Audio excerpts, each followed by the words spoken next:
ईश्वर देवाचे मी फार आभार मानतो. आजच्या उत्तम शुक्रवारच्या दिवशी त्याने मला संधी दिलेली आहे तुम्हा सर्वांशी वचनामधून बोलण्यासाठी. Uh, today's message is entitled as Three Crosses at Golgotha, Rebellion, Repentance, and Redemption. आणि आजचा आपला जो विषय असणार आहे, ज्या विषयावर मी बोलणार आहे तो म्हणजे गोलगथा येथे असलेले जे 3 वधस्तंभ आहेत. पहिला वधस्तंभ बोंडोखराविषयी, दुसरा जो आहे तो पश्चातापाविषयी आणि तिसरा जो आहे तो सुटकेविषयी. In this context, if we hypothetically imagine that if we go back to the olden times, not through a time machine, but through our biblical scriptures, आणि जर आपण फार एकदम खोलवर असा विचार केला आणि आपण जर खूपच मागच्या भूतकाळाचा असा विचार केला, म्हणजे आपण जो एकदम खरोखर तंतोतंत अक्षरशः वेळ त्याला मी बोलत नाही, पण पवित्र शास्त्रानुसार जी वेळ सांगितलेली आहे त्याच्या आपण एकदम मागे गेलो. we could find ourselves at the foot hill of a place called Golgotha outside the city of Jerusalem. आणि आपण पाहतो की यरुशलेम जे शहर आहे त्या शहराच्या बाहेर जी गोलगोथा म्हटलेली टेकडी आहे त्याच्या जर आपण माथ्याजवळ आणि चरणाजवळ जर गेलो, The climate over there would be very much different in terms of we would witness dust, sweat, and blood, and impending death. आणि आपण त्या ठिकाणामध्ये पाहिलं तर ते वातावरण आहे ते अतिशय खराब असं होतं, दूषित होतं. सगळ्या ठिकाणामध्ये आपण पाहतो की धूळ पसरलेली आहे, प्रदूषण पसरलेलं आहे, त्या ठिकाणामध्ये रक्त आहे आणि त्या ठिकाणामध्ये आपल्याला मृत्यू आढळतो. And this place is called Golgotha. In English, it means the place of a skull. आणि त्या ठिकाणाला गोलगोथा अशी टेकडी म्हटलेली आहे किंवा त्याला आपण म्हणतो की जे स्कल आहे, जी खोपडी आहे त्याची एक अशी म्हटलेली जागा. Now, what it means, or why does that place is called as a Golgotha or a place of skull? आणि मग गोलगोथा किंवा कवटीची जागा त्याला असं का बरं म्हणण्यात आलेलं आहे? Because as per the biblical scholars, that place resembles the shape of a hill. कारण आपण पाहतो की पवित्र शास्त्राचे अभ्यासक आणि जे विद्वान आहेत त्या अशा प्रकारे बघतात की ते एका टेकडीप्रमाणे आहे, त्याचा जो आकार आहे तो देखील एखाद्या टेकडी माथ्याप्रमाणे आहे. Or there would be lot of skulls present over there due to the criminals being publicly executed and their skulls remaining left over. आणि आपण पाहतो की त्या ठिकाणामध्ये अनेक जे कैदी होते, गुन्हेगार लोक होते, त्यांना त्या ठिकाणामध्ये वधस्तंभावर देण्यात आलं, त्यांना शिक्षा देण्यात आली. कित्येक जण त्या ठिकाणामध्ये मरण पावले, म्हणून त्या ठिकाणामध्ये सर्वीकडे कवट्या आणि कवट्या सगळीकडे दिसत होत्या. And the main concept of crucifixion, it was designed by a Roman Empire.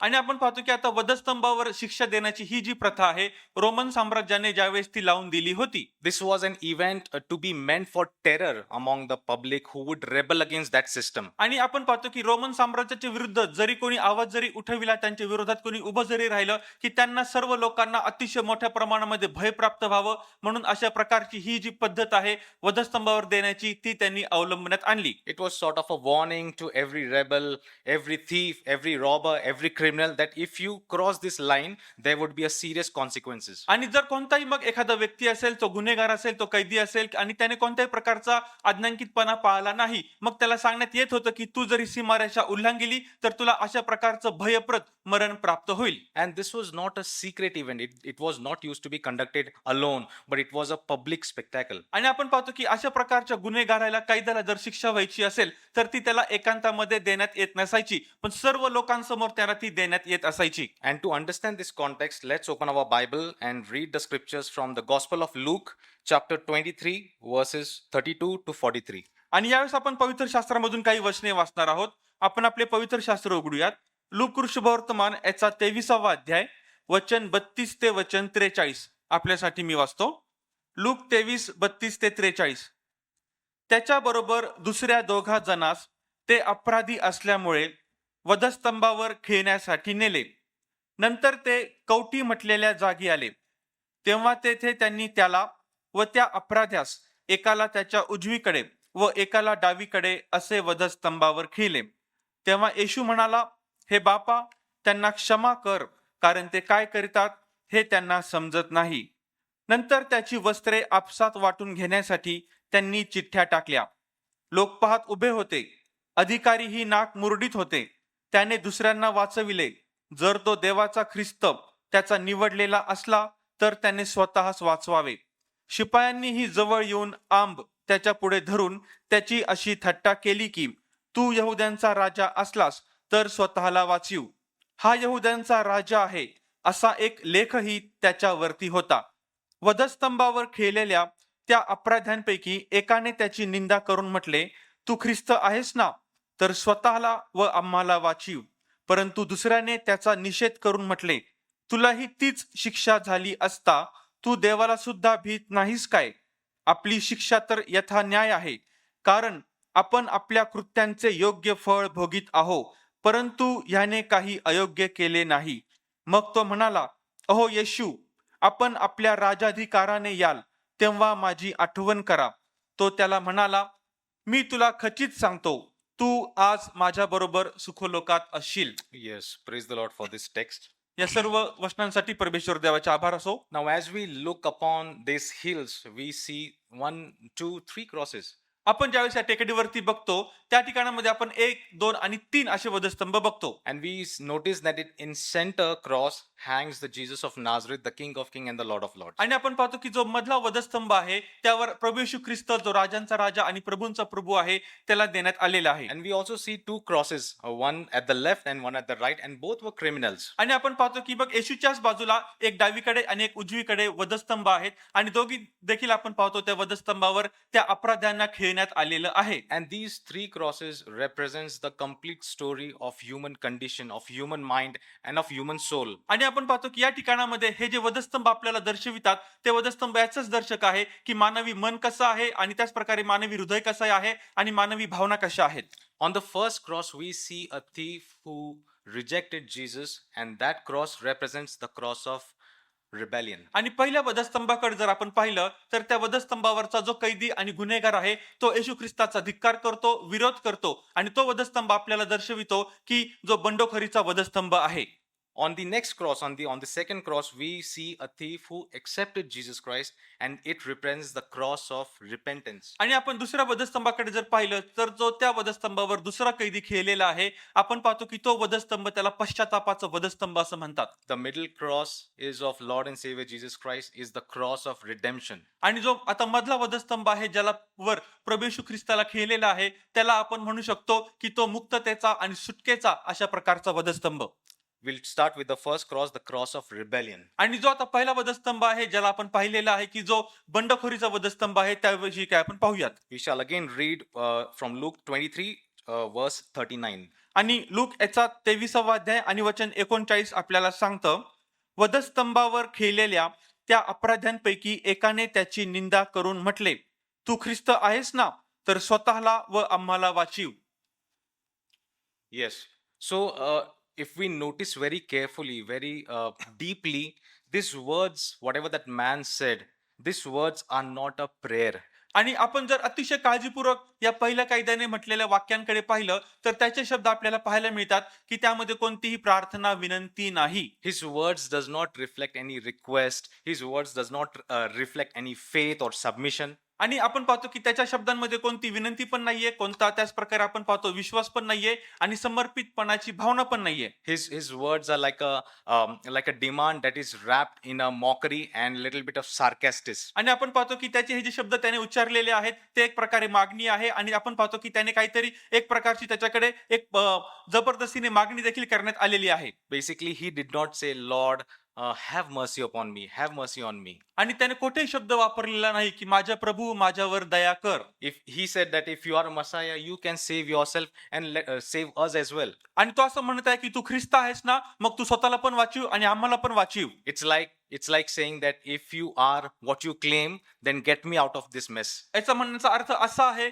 की जे तू घोषित केलेलं आहेस की तू आहेस, जर तू असा असशील तर आम्हाला या सर्व प्रकरणामधून बाहेर काढ.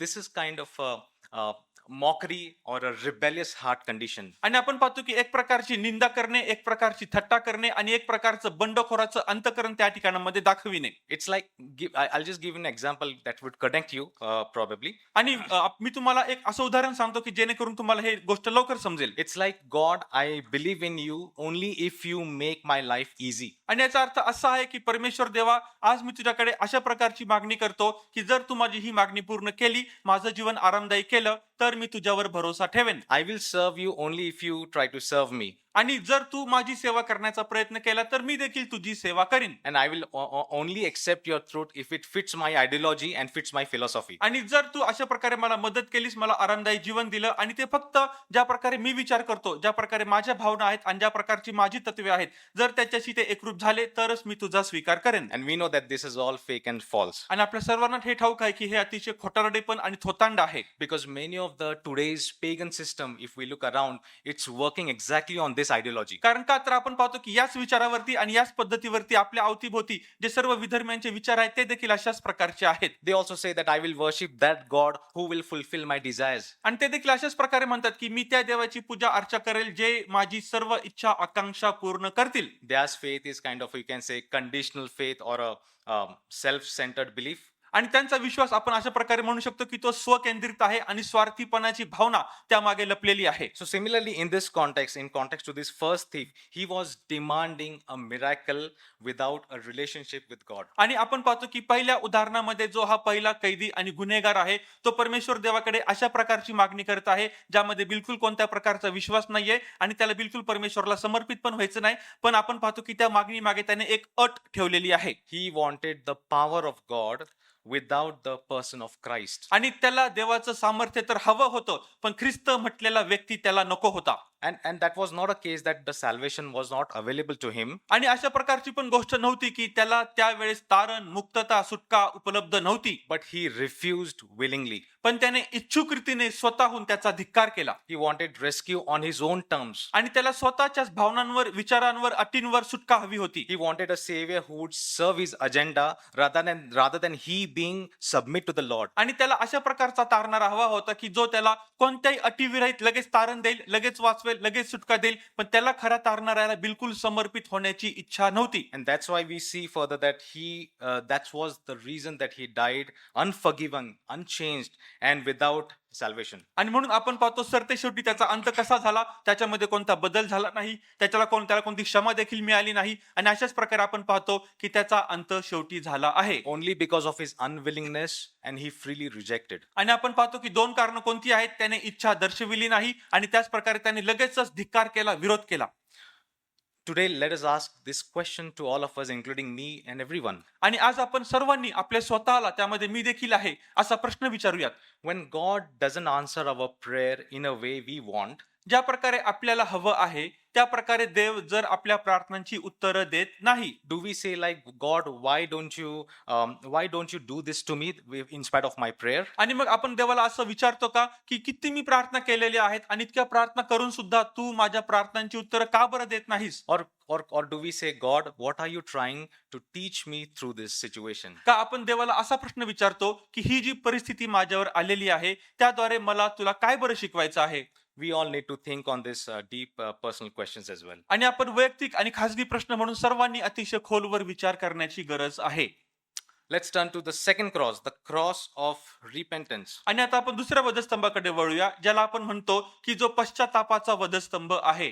On this cross, there is another robber, criminal, or thief. आणि आपण पाहतो की या वधस्तंभावरती आणखीन एक व्यक्ती आहे, तो गुन्हेगार आहे, तो कैदी आहे, तो चोर आहे He's also guilty, condemned, and deserving righteous punishment. आणि तो देखील एक दोषी आहे, त्याचा गुन्हा सिद्ध झालेला आहे आणि योग्य रीतीने आणि न्यायी रीतीने आता त्याला शिक्षा मिळण्यास तो पात्र आहे. And initially, if we notice that both these thieves, both these criminals, both these robbers had mocked and insulted Jesus as per Matthew chapter 27 verse 44. आणि आपण पाहतो मत्तई 27:44 नुसार हे दोन्ही देखील चोर होते, त्या दोघांना देखील वधस्तंभावर खेळलेलं असताना अगोदर दोन्ही देखील या चोरांनी, या गुन्हेगारांनी येशू ख्रिस्ताची थट्टा केलेली होती. We'll just read for cross reference. आणि आपण लगेचच ते वाचू शकतो. मत्तईचा आपण 27वा अध्याय काढू शकतो आणि 44वा वचन.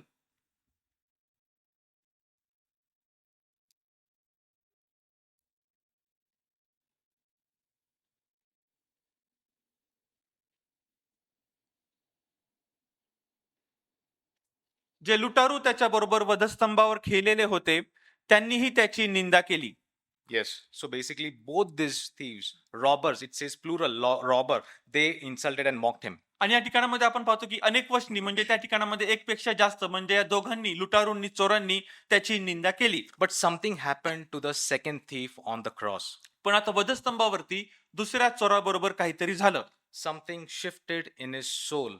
आणि त्याच्या आत्म्यामध्ये काहीतरी बदल झाला Some transformation occurred in this man's heart. Something broke his hardened heart. आणि काहीतरी या व्यक्तीच्या जीवनामध्ये असं परिवर्तन झालं की त्याचं अंतःकरण तुटू लागलं. Let's read verses 40 to 42 from Luke chapter 23. Look याचा 23वा अध्याय आणि वचन 40 ते वचन 43 आता आपण वाचूयात. परंतु दुसऱ्याने त्याचा निषेध करून म्हटले, तुलाही तीच शिक्षा झाली असता तू देवाला सुद्धा भीत नाहीस काय? आपली शिक्षा तर यथा न्याय आहे, कारण आपण आपल्या कृत्यांचे योग्य फळ भोगीत आहो, परंतु ह्याने काही अयोग्य केले नाही. मग तो म्हणाला, अहो येशू, आपण आपल्या राजाधिकाराने याल तेव्हा माझी आठवण करा. तो त्याला म्हणाला, मी तुला खचित सांगतो, तू आज माझ्या बरोबर सुखलोकात असशील. Did you notice something deeply in the text? First, he feared God. आणि आपण जर अतिशय बारकाईने आणि योग्य रीतीने या ठिकाणामध्ये वाचलं तर पहिलं वाक्य त्याच्याविषयी लिहिलेलं आहे की तो परमेश्वर देवाचं म्हणजे येशूचं भय धरतो.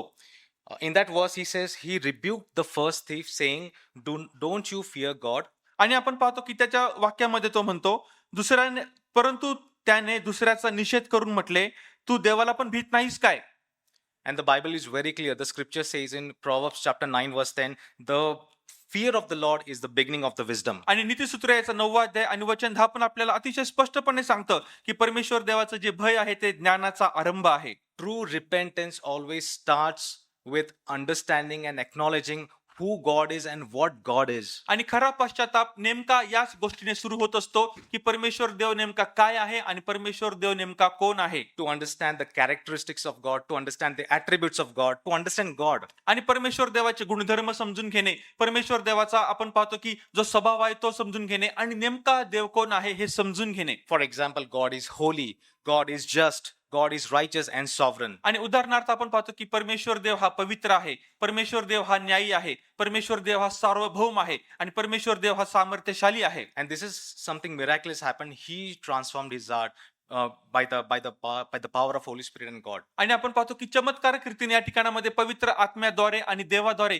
त्या जो चोर आहे त्याचं अंतःकरण बदलून गेलं. Second point, he acknowledged his guilt. आणि आपण पाहतो की दुसरा मुद्दा या ठिकाणामध्ये सांगितलेला आहे की त्याने त्याचा जो दोषारोप आहे त्याचा स्वीकार त्याने केला. Because the text says we are punished justly for what we are getting and what we deserve. कारण तो काय म्हणत आहे की आपली जी शिक्षा आहे ती तर यथान्याय आहे आणि आपण या शिक्षेसाठी पात्र तर आहोतच. He was not making any excuse. He was not blame shifting. आणि तो या ठिकाणामध्ये कोणतंही कारण कोणतीही सबब देत नाही, आपला दोषारोप तो दुसऱ्यावर पण लावत नाही. He took the responsibility of his sin on himself. आणि त्याने स्वतःच्या पापांची स्वतःच्या गुन्ह्याची कबुली स्वतःवरच घेतली.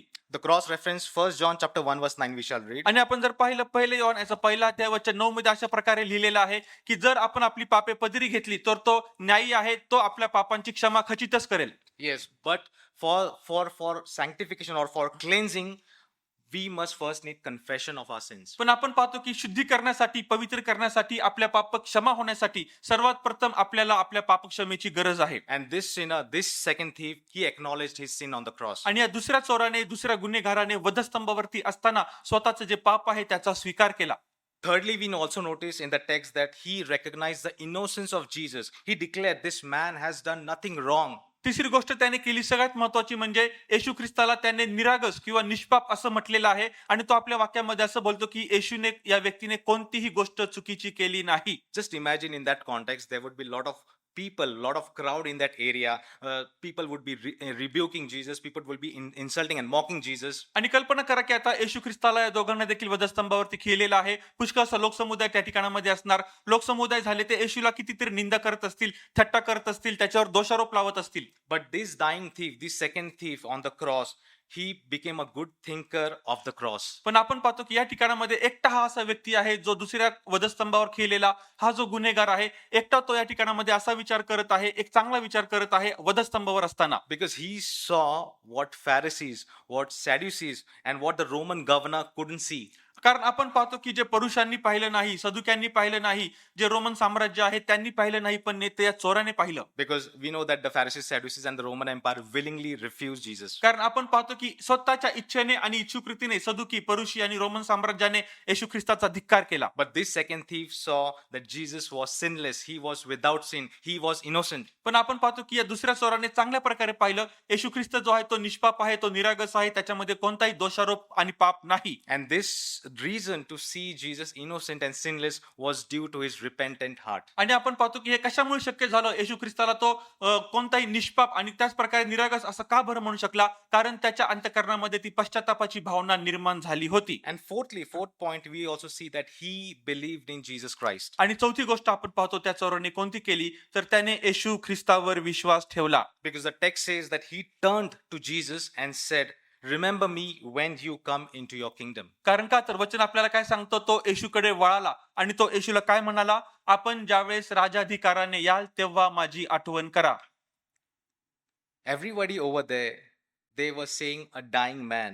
They were saying destruction. But this thief saw something future coming up. आणि त्या ठिकाणामध्ये जे सर्व बाकीचा लोक समुदाय होता, ते काय बघत होते, आपल्या समोर एक मृत्यू बघत होते, आपल्या समोर एक नाश बघत होते, आपल्या समोर पूर्णपणे एक उद्ध्वस्तपणा बघत होते. पण हा जो चोर आहे तो आपल्या भविष्य काळामध्ये येणाऱ्या जीवनाला बघत होता. This thief was seeing the future King of Kings and the Lord of Lords coming in his future kingdom. आणि आपण पाहतो की हा चोर भविष्यामध्ये काय बघत होता, की हाच तो राज्यांचा राजा आहे, हाच तो प्रभूंचा प्रभू आहे आणि हाच भविष्यामध्ये आपल्या सर्वांसाठी ते त्याच्या राजाधिकाराने येणार आहे. Because imagine in our human language, this thief did not had any theological education. कारण जर आपण आपल्या मानवी बुद्धीने जर विचार करू लागलो, तर हा जो चोर आहे त्याच्याकडे कोणत्याही प्रकारचं ईश्वर ज्ञानाचा अभ्यास त्याने केला नव्हता. He did not had any theological degree as well. आणि त्याच प्रकारे त्याच्याकडे ईश्वर ज्ञानाची कोणतीही पदवी नव्हती. He had no baptism, no good works to offer. आणि त्याच प्रकारे त्याला आता अर्पण आणि सादर करण्यासाठी त्याने कोणता बाप्तिस्मा घेतला नव्हता, त्याने कोणती चांगली कृत्य पण केली नव्हती. But just he had a broken heart, broken by sin, and drawn by God's grace, he placed his trust and faith in the Jesus पण Christ. आपण पाहतो की त्याचं तुटलेलं असं हृदय होतं, अनुतप्त असं अंतःकरण होतं. परमेश्वर देवाची जी दया आणि कृपा त्याच्यावर झाली, त्यामुळे त्याला अंतःकरण रूपी अंतःकरण प्राप्त झालं आणि येशू ख्रिस्ताची दया त्याच्यावर झाल्यामुळे तो येशू ख्रिस्ताला हे वाक्य बोलतो. And this is exactly the cross of repentance. आणि यालाच आपण म्हणतो की तंतोतंत हा जो वधस्तंभ आहे तो पश्चातापाचा वधस्तंभ आहे. And it teaches us, it tells us that it is never too late to come to God. आणि तो आपल्याला हेच शिकवितो की देवाकडे येण्यासाठी आपल्याला कधीच उशीर झालेला नसतो. The grace of God is remained open till our last breath. आणि आपल्या शेवटच्या श्वासापर्यंत देवाची कृपा जी आहे ती तशीच असते. No sin is too dark, no past is too dark, no sin is too heavy for the blood of Jesus Christ to cover it up. आणि प्रभू येशू ख्रिस्ताचं जे रक्त आहे, ते रक्ताने असं कोणतंही पाप नाही की जे अतिशय गडद आहे आणि कोणताही असा भूतकाळ नाही की जो अतिशय अंधकारामध्ये आहे, की जो आपल्याला क्षमा करू शकत नाही. And do you notice the further text what Jesus responded? आणि In मग- verse 43. वचन 43 मध्ये येशू त्याला काय म्हणत आहे, तो त्याला म्हणाला की आज तू माझ्या बरोबर सुखलोकात असशील.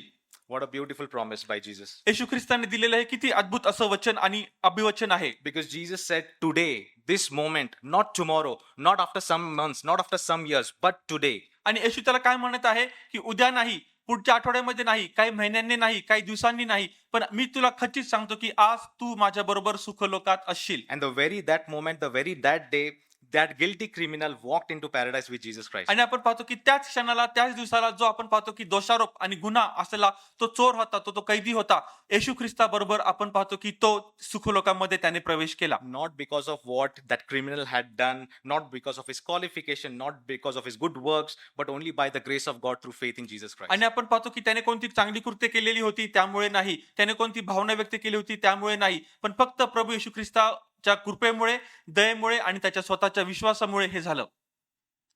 Now, one more question for all of us, including me and everyone. आता यामध्ये मी पण आहे आणि सर्वांना अशा प्रकारचा प्रश्न येतो. What does it take for us to move from a cross of rebellion to the cross of repentance? आणि मग आता जो आपण सर्वात प्रथम पाहिला बंडखोरीचा वधस्तंभ, तर त्या बंडखोरीच्या वधस्तंभावरून हा जो पश्चातापाचा वधस्तंभ आहे, तिथपर्यंत जाण्यासाठी आपल्याला नेमकं काय बरं करावं लागेल? Is it not a realization that we are guilty and then we cannot save ourselves? We cannot do any amount of good work to save ourselves? आणि सगळ्यात महत्वाची गोष्ट म्हणजे आपण स्वतःलाही पटवून घेतली पाहिजे की होय, खरोखरच तो दोषारोप, तो गुन्हा आणि ते पाप माझ्यावरती लागलेलं आहे. पण याच्यामधून बाहेर येण्यासाठी मी स्वतः काहीच करू शकत नाही. त्यामध्ये माझी स्वतःची ताकद, स्वतःचं सामर्थ्य, स्वतःची शक्ती मी पणाला लावू शकत नाही. And the only hope for us is the mercy and grace of our Lord and Savior Jesus Christ. त्यासाठी फक्त एकच मार्ग, एकच उपचार आहे, तो म्हणजे आपला तारणारा प्रभू येशू ख्रिस्त जो आहे, त्याची दया आणि त्याची कृपा आपल्याला हवी आहे. Now we come to the middle cross, the cross of redemption, cross of Lord and Savior Jesus Christ. आता जो मधला वधस्तंभ आहे, ज्यावर प्रभू येशू ख्रिस्ताला खिळण्यात आलेला आहे, जो राजांचा राजा, प्रभूंचा प्रभू आपला तारणारा आहे, ज्याला आपण म्हणतो की असा वधस्तंभ, जो वधस्तंभ आपल्याला सुटका आणि मुक्तता देतो. And this is the cross where love and justice of God met together. आणि या ठिकाणामध्येच परमेश्वर देवाची प्रीती आणि परमेश्वर देवाचा न्याय हे एकरूप होताना आपल्याला दिसतात. Where mercy of God and truth came together. ज्या ठिकाणामध्ये देवाची दया आणि सत्य हे एकत्र येत आहेत. Where the riches of the heavens were poured out on the sinners over the earth. आणि ज्या ठिकाणामध्ये पृथ्वीवर असलेले जे सर्व पापी लोक आहेत, त्यांच्यावरती स्वर्गातून जी संपत्ती आहे, श्रीमंती आहे, ती ओतण्यात येत आहे. We'll take a cross reference verse in Romans chapter 5 verse 8 and we'll read it. आणि रोमक्रस पत्राचा 5वा अध्याय आपण काढू आणि त्याचं 8वं वचन जे आहे ते आपण लगेचच काढूयात. रोम याचा 5वा अध्याय आणि वचन 8.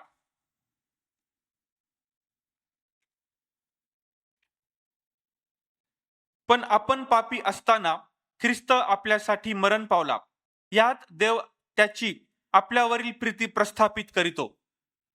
Yes, Paul is very clear. When we were still sinners, Christ died for us in spite of knowing that somebody is going to reject, somebody is going to accept him. आणि आपण पाहतो की पौल या ठिकाणामध्ये फार स्पष्टपणे सांगतो की आपण पापी असताना परमेश्वर देवाने त्याची आपली प्रीती जी आहे ती कशी बरं व्यक्त केली की ख्रिस्त आपल्यासाठी मरण पावला, मग त्याचा कोणी स्वीकार करो किंवा कोणी त्याचा धिक्कार करो. And Jesus, who was perfect, sinless, without sin, took on all the sins of the world onto himself. आणि येशू ख्रिस्त जो आहे, जो पूर्णपणे पापरहित आहे, त्याच्यामध्ये कोणताही दोषारोप नाही, त्याने सर्व जगाचं पाप आपल्या स्वतःवरती घेतलं. The sins of me, the sins of you, and sins of the whole world. आणि माझं पाप, तुमचं पाप, संपूर्ण जगाचं पाप त्याने स्वतःवरती घेतलं. The Bible says in 1 Peter chapter 2 verse 24. आणि आपण पाहतो की पहिले पेत्राचा 2रा अध्याय आणि वचन 24 मध्ये अशा प्रकारे म्हटलेलं आहे. 2:24. 24. Chapter 2. 1 Peter.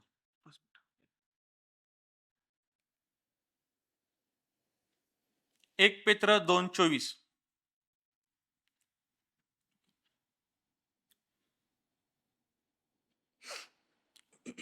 त्याने स्वतः तुमची आमची पापे स्वदेही वाहून वधस्तंभावर नेली, यासाठी की आपण पापाला मरून नीतिमत्वाला जिवंत राहावे. त्यास बसलेल्या माराने तुम्ही निरोगी झाला आहात. Yes, this doctrine in a theological sentence or theological word is called as propitiation. आणि आपण पाहतो की त्या ठिकाणामध्ये ईश्वर ज्ञानाच्या अभ्यासामध्ये जर आपण याचा खोलवर अभ्यास केला तर या ठिकाणामध्ये हा जो शब्द वापरण्यात आलेला आहे त्याला अशा प्रकारे म्हणतात. Basically, propitiation is nothing but Jesus satisfied God the Father's righteous anger through his death and his sacrifice and his blood. आणि प्रॉपिसिएशन हा जो शब्द या ठिकाणामध्ये वापरण्यात आलेला आहे त्याचा नेमका आपण अर्थ कशा प्रकारे घेतो. येशू ख्रिस्ताने स्वदेही सर्व पापे जी वाहिलेली आहेत, त्यामुळे त्याने जो परमेश्वर देव पिता आहे त्याचा जो न्यायी असा जो क्रोध आणि राग आहे त्याला पूर्णपणे समाधानी केलेला आहे.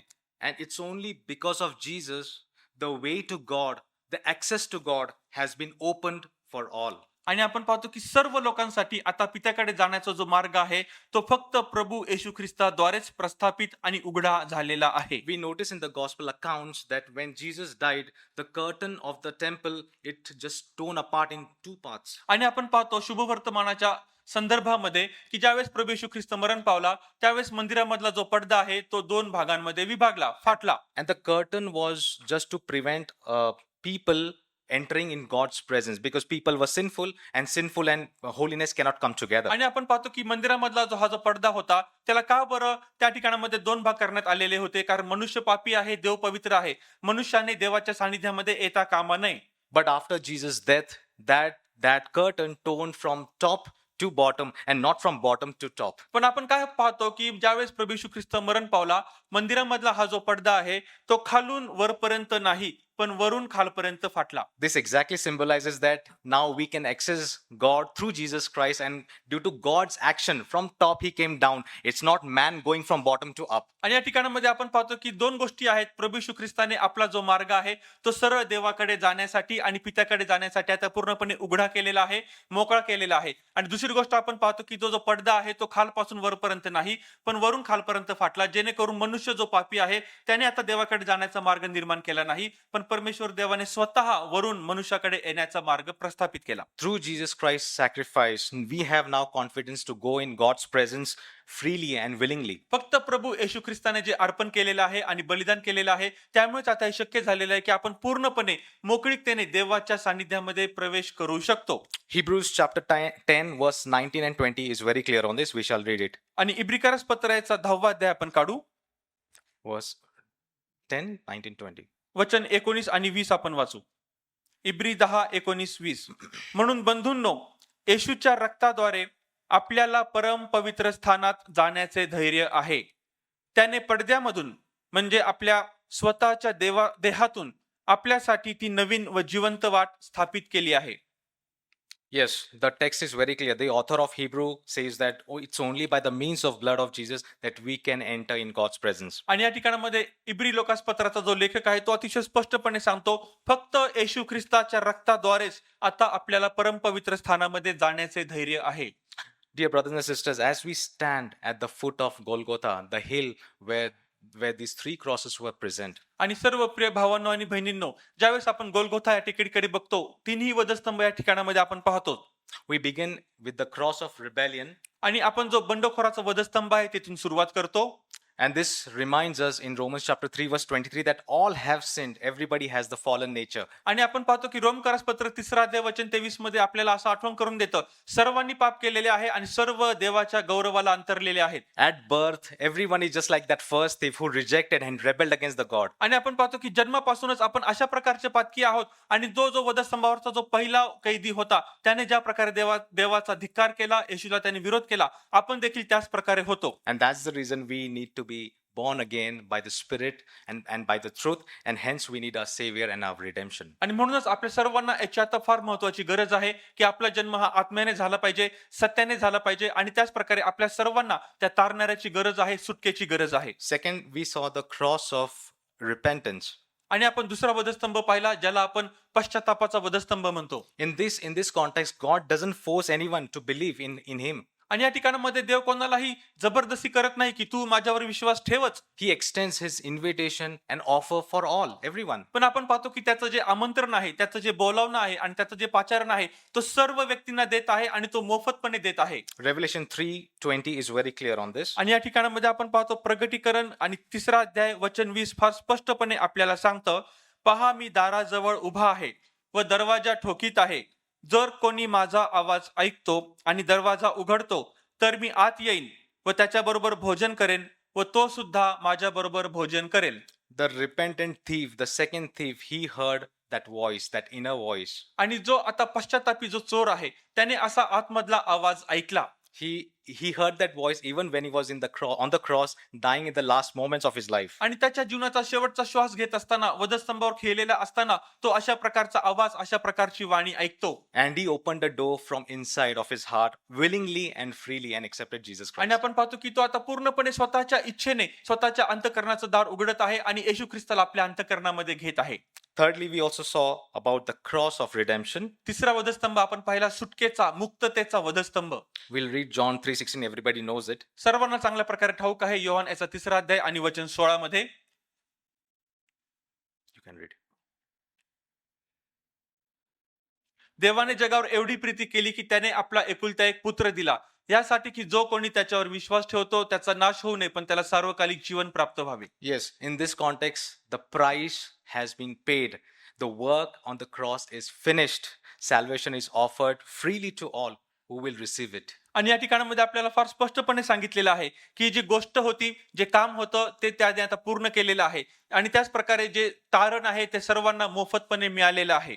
But we need to be willingness and freely to accept it. पण आपण आता आपल्या इच्छेने त्याच्याकडे गेलं पाहिजे आणि आपण स्वतःच्या इच्छेने ते स्वीकारलं पाहिजे. In this context, 2 thieves died on that day. आणि या ठिकाणामध्ये आपण पाहतो की 2 चोर आहेत, त्या ठिकाणामध्ये ते मरण पावले Both were guilty, both were condemned, and both were suffering. आणि दोघे देखील त्रासामध्ये होते आणि त्याच प्रकारे त्यांच्यावर दोषारोप सिद्ध झालेला होता. दोघांनी देखील गुन्हे केले होते Both the thieves were in the presence of Jesus Christ. They were besides Jesus, आणि दोघी देखील येशू बरोबर होते, त्याच्या सान्निध्यामध्ये होते, त्याच्या आजूबाजूला होते. but only one went to paradise.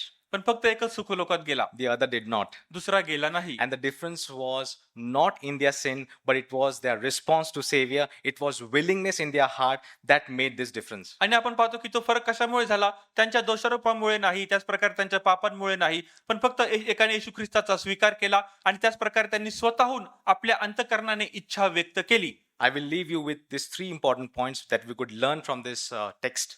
आणि माझा असा विश्वास आहे की आजच्या वाचलेल्या शास्त्रपाठामधून आपण 3 महत्वाचे मुद्दे चांगल्या प्रकारे शिकू. God's grace is available to everyone, but we must accept it willingly. आणि आपण पाहतो की परमेश्वर देवाची जी कृपा आहे ती सर्वांसाठी सदैव उपलब्ध आहे, पण आपण स्वतःच्या इच्छेने तिला स्वीकार केला पाहिजे. No one is too far from God's reaching and His grace. आणि कोणीही तितका दूर नाही की जो परमेश्वर देवाच्या कृपेपर्यंत पोहोचू शकत नाही. Because we learned that thief on the cross, even he was a worse sinner, he could be saved if he turned back to Jesus. कारण आपण पाहिलं की जो अतिशय पापी, अतिशय वाईट असा जो गुन्हेगार होता, तो देखील प्रभू येशू ख्रिस्ताकडे वळाला आणि त्याने देखील प्रभू येशू ख्रिस्ताच्या कृपेचा स्वीकार केला. Don't wait too long to turn to God today. आणि आज परमेश्वर देवाकडे वळण्यासाठी बिलकुल उशीर करू नका. Come to Jesus as you are, believe in Him, and receive His forgiveness and redemption. आणि ज्या प्रकारे तुम्ही आहात त्या प्रकारे तुम्ही येशू ख्रिस्ताकडे या आणि त्याची सुटका, त्याची पापक्षमा तुम्ही स्वतः स्वीकारा. The second point we are going to learn is true repentance means being honest and trusting Jesus. आणि आपण पाहतो सगळ्यात महत्वाचा आणि दुसरा मुद्दा म्हणजे जो खरा पश्चाताप आहे त्याचा अर्थ असा होतो की आपण स्वतःशी प्रामाणिक पण राहिलं पाहिजे आणि येशू ख्रिस्तावर भरोसा ठेवला पाहिजे.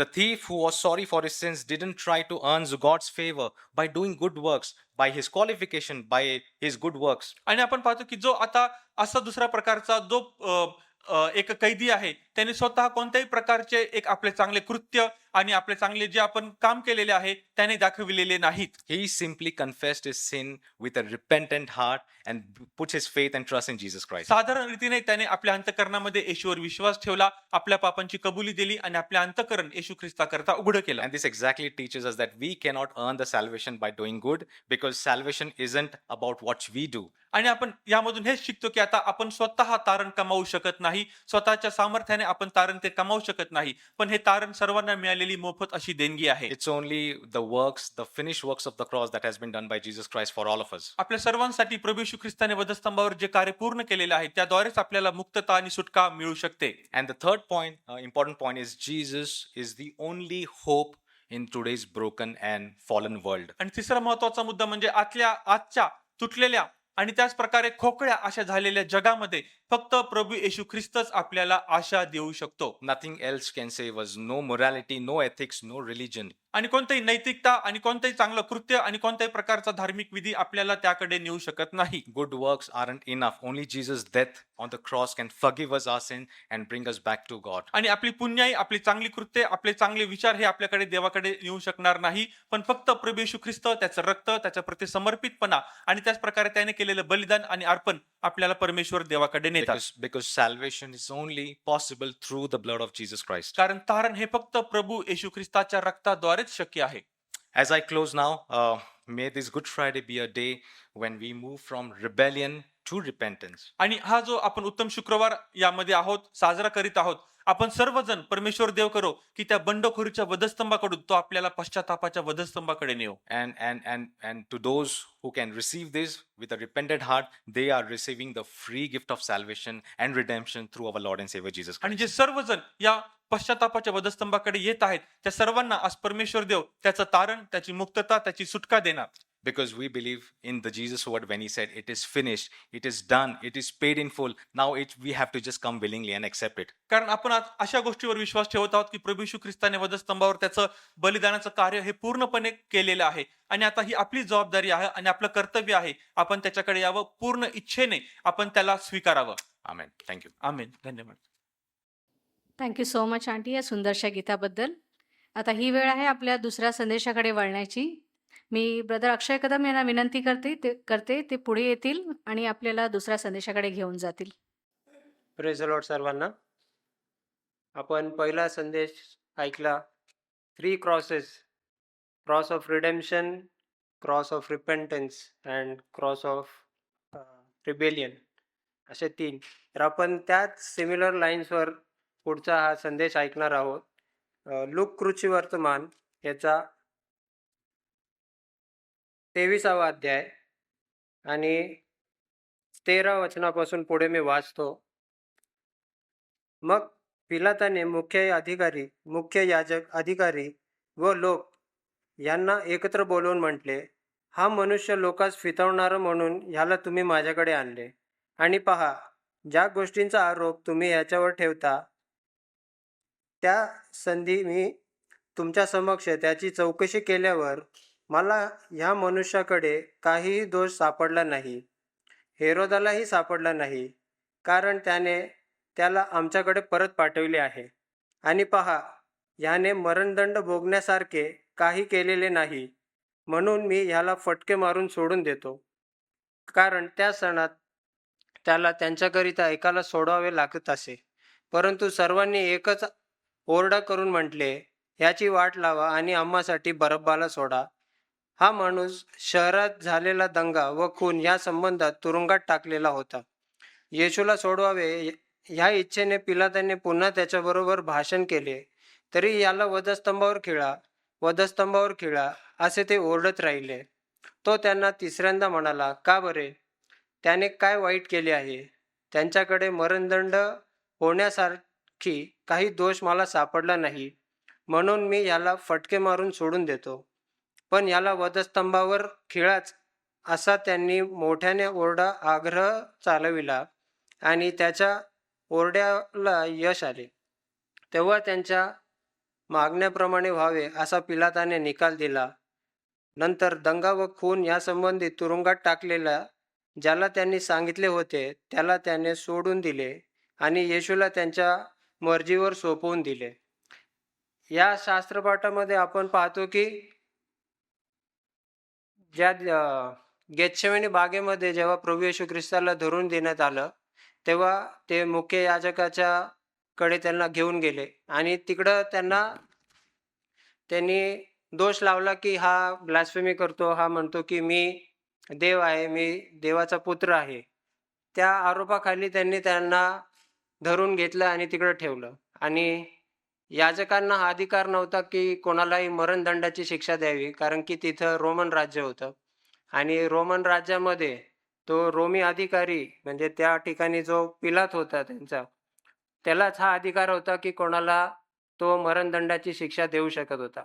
म्हणून जेव्हा थर्सडेला त्याला धरून दिलं, दुसऱ्या दिवशी म्हणजे शुक्रवारी सकाळीच ते त्याला पिलाताकडे घेऊन गेले आणि पिलाताला त्यांनी विनंती केली की पिलाताला बोलले की याला तुम्ही ट्रायल घ्या याची आणि याला मरणदंड द्या, कारण की याने हे केलेलं आहे आणि ब्लास्फेमी करत आहे, म्हणून याला तुम्ही मरणदंडाची शिक्षा द्या.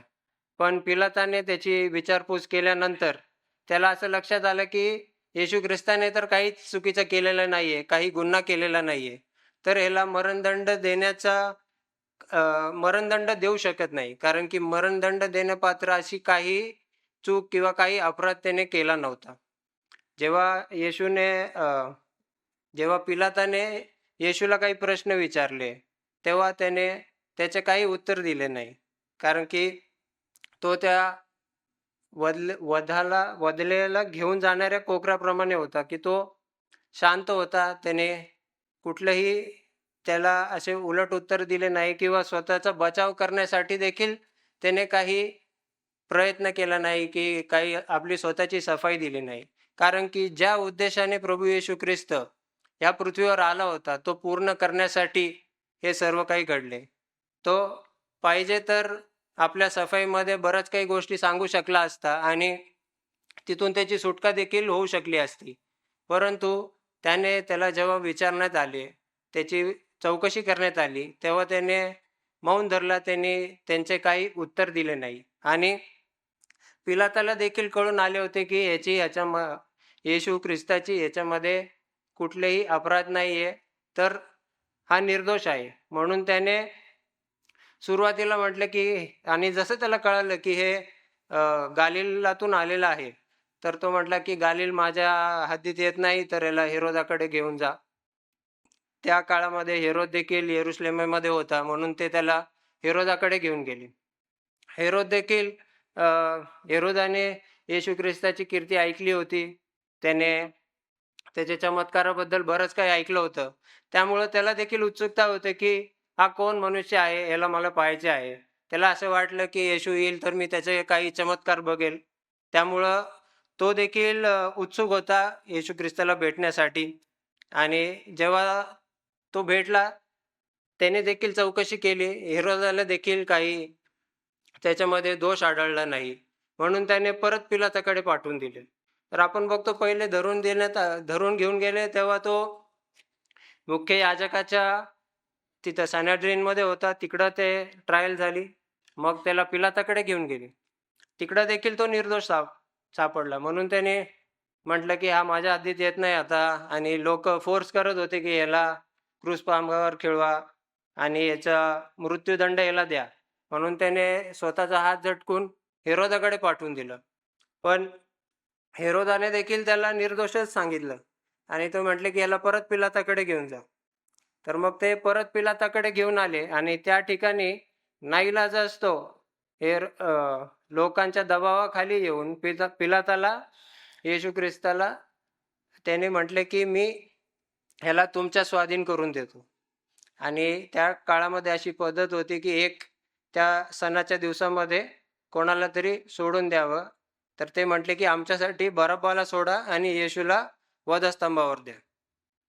तर आपण 23 लूक 23 आणि त्याच्या 24व्या वचनामध्ये बघतो, तेव्हा त्यांच्या मागण्याप्रमाणे व्हावे असा पिलाताने निकाल दिला.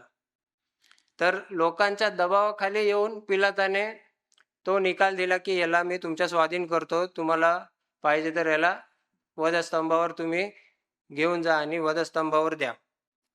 तर यामधून आपण हे बघतो की येशू ख्रिस्त निर्दोष होता. हे जगातील अधिकाऱ्यांनी देखील सांगितलं की तो निर्दोष होता. आणि त्याचं जे पूर्ण आयुष्य त्याने या पृथ्वीवर काढलं ते पूर्णपणे निर्दोष आयुष्य होतं. त्याच्यावर कुठलाही दोष नव्हता. आणि ज्याप्रमाणे आधी इस्रायली लोक अर्पण करायचे, तर तो निर्दोष कोकरा अर्पण करायचे, त्याच्यामध्ये कुठलाही दोष नसेल असा कोकरा ते अर्पण करायचे पाप क्षमेसाठी. तर येशू ख्रिस्त हा पूर्णपणे निर्दोष होता. तो जेव्हापासून या पृथ्वीवर जन्म घेतला तेव्हापासून तर त्याला वधस्तंभावर घेऊन जाईपर्यंत तो पूर्णपणे निर्दोष असा राहिला. आणि तो निर्दोष कोकरा आपल्यासाठी वधण्यात आला, म्हणजे त्याचं बलिदान त्यांनी स्वतःहून दिलं. असं नाही की तो तिथून बचाव करू शकत नव्हता आपला स्वतःचा, की तो तिकडून काही चमत्कार करू शकत नव्हता, किंवा तो त्यांच्या प्रश्नाचे काही उत्तर देऊन तिथून निर्दोष सुटू शकत नव्हता. पण तो ज्या कार्यासाठी आला होता, आपल्या पाप क्षमेसाठी, ते कार्य पूर्ण करण्यासाठी त्याने तिथं मौन धरला. आणि जगातील अधिकारी देखील त्याची साक्ष देतात की तो निर्दोष आहे, पण तरी देखील त्याला त्या वधस्तंभावर देण्यात आलं. आपण पुढे पाहतो की त्याला इथून जेव्हा शिक्षा जबरदस्ती देण्यात येते, तिथून पुढे त्याला वधस्तंभावर घेऊन जात असतात. ते पुढचं आपण शास्त्रपाठ वाचू 26 अध्यायापासून पुढे ते त्याला घेऊन जात असतात. कोणी एक कुरणेकर शिमोन शेतावरून येत होता. त्याला त्यांनी धरून त्याचा वधस्तंभ लादला आणि त्याला येशूच्या मागे तो वाहण्यास लावले. तेव्हा त्याच्या मागे लोकांचा व ऊर बडवून घेऊन त्यांच्यासाठी शोक करीत असलेल्या स्त्रियांचा मोठा समुदाय चालला होता. येशूने त्यांच्याकडे वळून म्हणाले, अहो यरुशलेमेच्या कन्यांनो, माझ्यासाठी रडू नका, तर स्वतःसाठी व आपल्या मुलाबाळांसाठी रडा. कारण पहा, असे दिवस येतील की ज्यात वांज व प्रसवलेली उदरे व न पाहिलेली पाजलेली स्तने ही धन्य आहेत असे म्हणतील. त्या समयी ते पर्वतास म्हणू लागतील, आम्हावर पडा, व टेकड्यास म्हणतील, आम्हास झाका. ओल्या झाडाला असे करीतात तर वाळलेल्यांचे काय होईल? जेव्हा त्या पिलाताच्या दरबारातून किंवा त्या कोर्टामधून जेव्हा त्याला त्या गोलगोथा या ठिकाणी पर्यंत घेऊन जात होते, त्यांना तिथे मध्ये शिमोन कुर्णेकर भेटत होते. त्याचा जो क्रूस आहे तो ते शिमोन कुर्णेकरच्या पाठीवर देतात आणि त्याला म्हणतात, तू चाल येशूच्या मागे.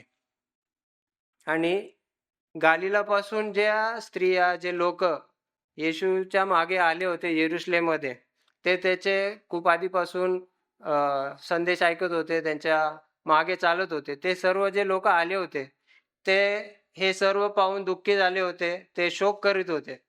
पण येशू ख्रिस्त त्यांना म्हणतो, हे येरुशलेम कन्यांनो, माझ्यासाठी नका रडू, पण तुम्ही स्वतःच्या मुलाबाळांसाठी रडा. कारण की येशूने या पृथ्वीवर ते बलिदान देण्यासाठीच जन्म घेतला होता. तर तो सांगतो की तुम्ही माझ्यासाठी नका रडू, पण तुम्ही आपल्या स्वतःच्या मुलाबाळांसाठी रडा, त्यांच्यासाठी तुम्ही काळजी करा. कारण की मी तर ह्यासाठी जन्म घेतला होता की माझं बलिदान व्हावं आणि तुम्हा सर्वांची आणि ह्या पूर्ण जगामधील सर्व लोकांची पाप क्षमा व्हावी, यासाठीच मी जन्म घेतला होता. आणि इकडं तो म्हणतो की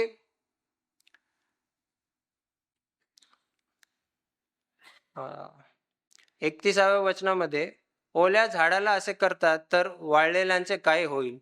ओल्या झाडाला म्हणजे ते म्हणतो की माझ्या बरोबर त्यांनी असे केले आणि मला त्यांनी ह्या प्रकारे मरणदंड देत आहे, माझ्यावर एवढा अत्याचार करून ते मला आता क्रूस खांबावर खिळत आहे, मी निर्दोष असताना देखील. तर जे तुम्ही माझ्यानंतर जे तुम्ही माझे अनुयायी असणार आहे, तुम्हाला किती देखील ते त्रास देऊ शकतात. तर तुम्ही त्याच्यावर तुमचं लक्ष द्या आणि जे माझ्यासोबत होते ते बघून तुम्ही शोक करू नका. तर जेव्हा माझ्यानंतर तुम्ही एकटे असणार आहे आणि माझे जे येशू ख्रिस्ताचे जे फॉलोअर्स होते ते असणार आहे, ते म्हणतो की ओल्या झाडाला असं केलं तर तुमच्याबरोबर अजून किती काही होऊ शकतं.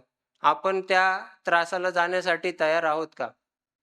कारण की आत्ता देखील आपण पाहतो की अनेक ख्रिस्ती लोकांवर त्रास होतो. त्यांना येशूच्या नावामध्ये ते प्रचार करतात किंवा ते फक्त येशूचा स्वीकार करतात, ह्यामुळे त्यांच्यावर अत्याचार होतो. आपण अनेक ठिकाणी बघतो की फक्त ते चर्चला जातात किंवा त्यांनी येशूचा स्वीकार केला आहे, ह्यामुळे त्यांच्यावर अत्याचार होतो, त्यांना मारण्यात येतं किंवा त्यांना अनेक गोष्टी अशा करण्यात येतात की त्यांनी येशूचा स्वीकार न करता त्यांनी सोडून द्यावं.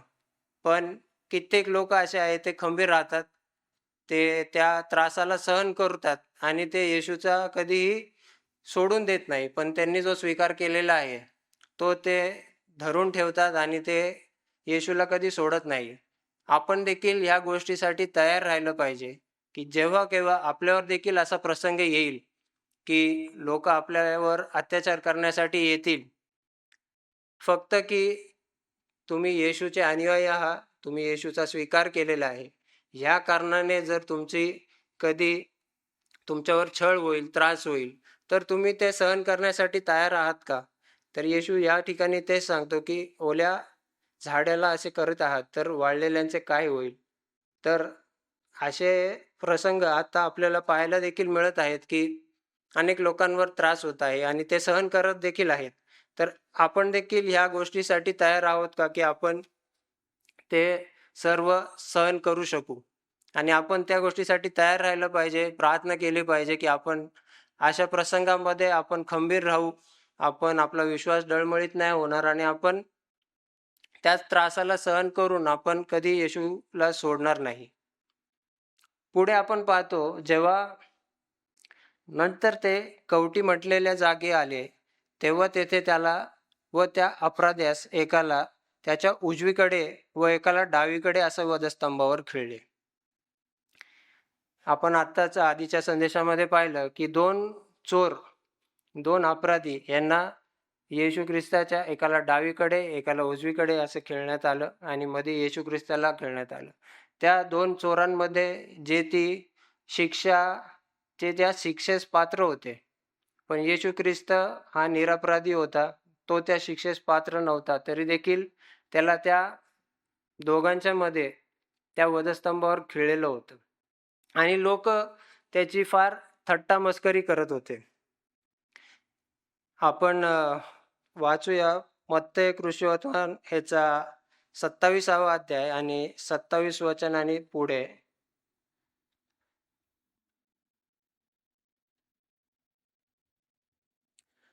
नंतर नंतर सुभेदाराच्या शिपायाने येशूला वाड्यात नेले आणि सगळी तुकडी त्याच्या विरुद्धात जमवली. त्यांनी त्याचे वस्त्र काढून त्याच्या अंगात किरमीची धागा घातला, काट्यांचा मुकुट गुंफून त्याच्या मस्तकावर ठेवला, त्याच्या उजव्या हातात वेद दिला आणि त्याच्या पुढे गुडघे टेकून हे यहूद्यांचा राजा नमस्कार असे म्हणून त्यांनी त्याची थट्टा मांडली. ते त्याच्यावर थुंकले व तोच वेद घेऊन त्याच्या मस्तकावर मारू लागले. मग त्याची थट्टा केल्यावर त्यांनी त्याच्या अंगातून तो झगा काढून त्याची वस्त्रे त्याच्या अंगात घातली आणि ते त्याला वधस्तंभावर खेळण्याकरिता घेऊन गेले. या ठिकाणी आपण पाहतो की इथं सर्वांनी त्याची थट्टा मस्करी केली. लोक एकजूट झाले, त्याच्या विरुद्ध झाले. त्याच्या डोक्यावर काट्याचा मुकुट त्यांनी टाकला आणि त्याला अशी मस्करी केली की त्याच्या अंगावरती किरमीची झगा जे राजे लोक घालायचे तो झगा त्यांनी त्याच्यावर थट्टेने घातला आणि ते त्याला एकदम तुच्छ लेखत होते आणि त्याला एकदम मस्करीने म्हणत होते की हे यहूद्यांचा राजा, आता आम्ही तुला नमस्कार करतो. किंवा त्याच्यावर ते थुंकत होते, त्याला मारत होते आणि म्हणत होते की ओळख कोणी तुला मारलंय, तू तर एवढे चमत्कार केलेस, आता तू ओळखू शकतो की कोणी तुला मारलेलं आहे. आणि अशा प्रकारे ते त्याची फार थट्टा मस्करी करत होते. पण येशू ख्रिस्ताने वधस्तंभावर गेल्यावर पहिला उद्गार काय उच्चारला? तो म्हणतो, हे बापा, त्यांना क्षमा कर, कारण ते काय करतात हे त्यांना समजत नाही. एवढी त्याची मस्करी होत होती, एवढी त्याची अवहेलना होत होती आणि त्याची एवढी थट्टा करत होते, त्याला मारत होते, तरी प्रभू येशू ख्रिस्त एवढ्या त्रासामध्ये असताना देखील आणि एवढी त्याच्यावर ते अत्याचार करत असताना देखील प्रभू येशू पहिला उद्गार जो उच्चारतो त्या वधस्तंभावरून, तर तो म्हणतो, हे बापा, यांना क्षमा कर, कारण की हे काय करतात यांना समजत नाही. तर आपण बघतो की हे जे लोक होते यांना खरोखरच काही ठाऊक नव्हतं की येशू ख्रिस्त कोण आहे, की तो मसीहा आहे, तो तारणाचा मार्ग आहे, हे त्यांना माहीत नव्हतं. आणि त्यांचं हे अज्ञान होतं. त्यांना असं वाटत होतं की हा कुठला तरी मनुष्य आहे आणि हा स्वतःला देव म्हणतोय, देवाचा पुत्र म्हणतोय आणि याला आपण मारून टाकू. आणि त्या हेतूने किंवा त्या उद्देशाने, त्या विचाराने ते बघत होते आणि ते त्याला एवढी थट्टा करत होते. पण जर त्यांनी ते ओळखलं असतं की हा आमचा तारणारा आहे, ह्याच्याद्वारे तारणाचा मार्ग आहे आणि ह्याच्याद्वारेच आम्हाला पूर्ण एव्हरलास्टिंग लाईफ आहे, म्हणजे आपल्याला सार्वकालिक जीवन येशू ख्रिस्ताद्वारेच आहे, हे जर त्यांनी जाणलं असतं तर त्यांनी कदाचित अशी हे नसतं केलं. पण ही सर्व भविष्यवाणी पूर्ण व्हावी आणि सर्व शास्त्रलेख पूर्ण व्हावं आणि आपल्या सर्वांसाठी पापाची क्षमा व्हावी, यासाठी हे होणं गरजेचं होतं. पण जरी त्याची थट्टा करत होते, त्याची निंदा करत होते, तरी प्रभू येशूने सर्वांना क्षमा केली. म्हणजे आपण आजान असलो तरी प्रभू येशू आपली क्षमा करतो. पण असं नाही की आपण नेहमीच आजान असलं पाहिजे.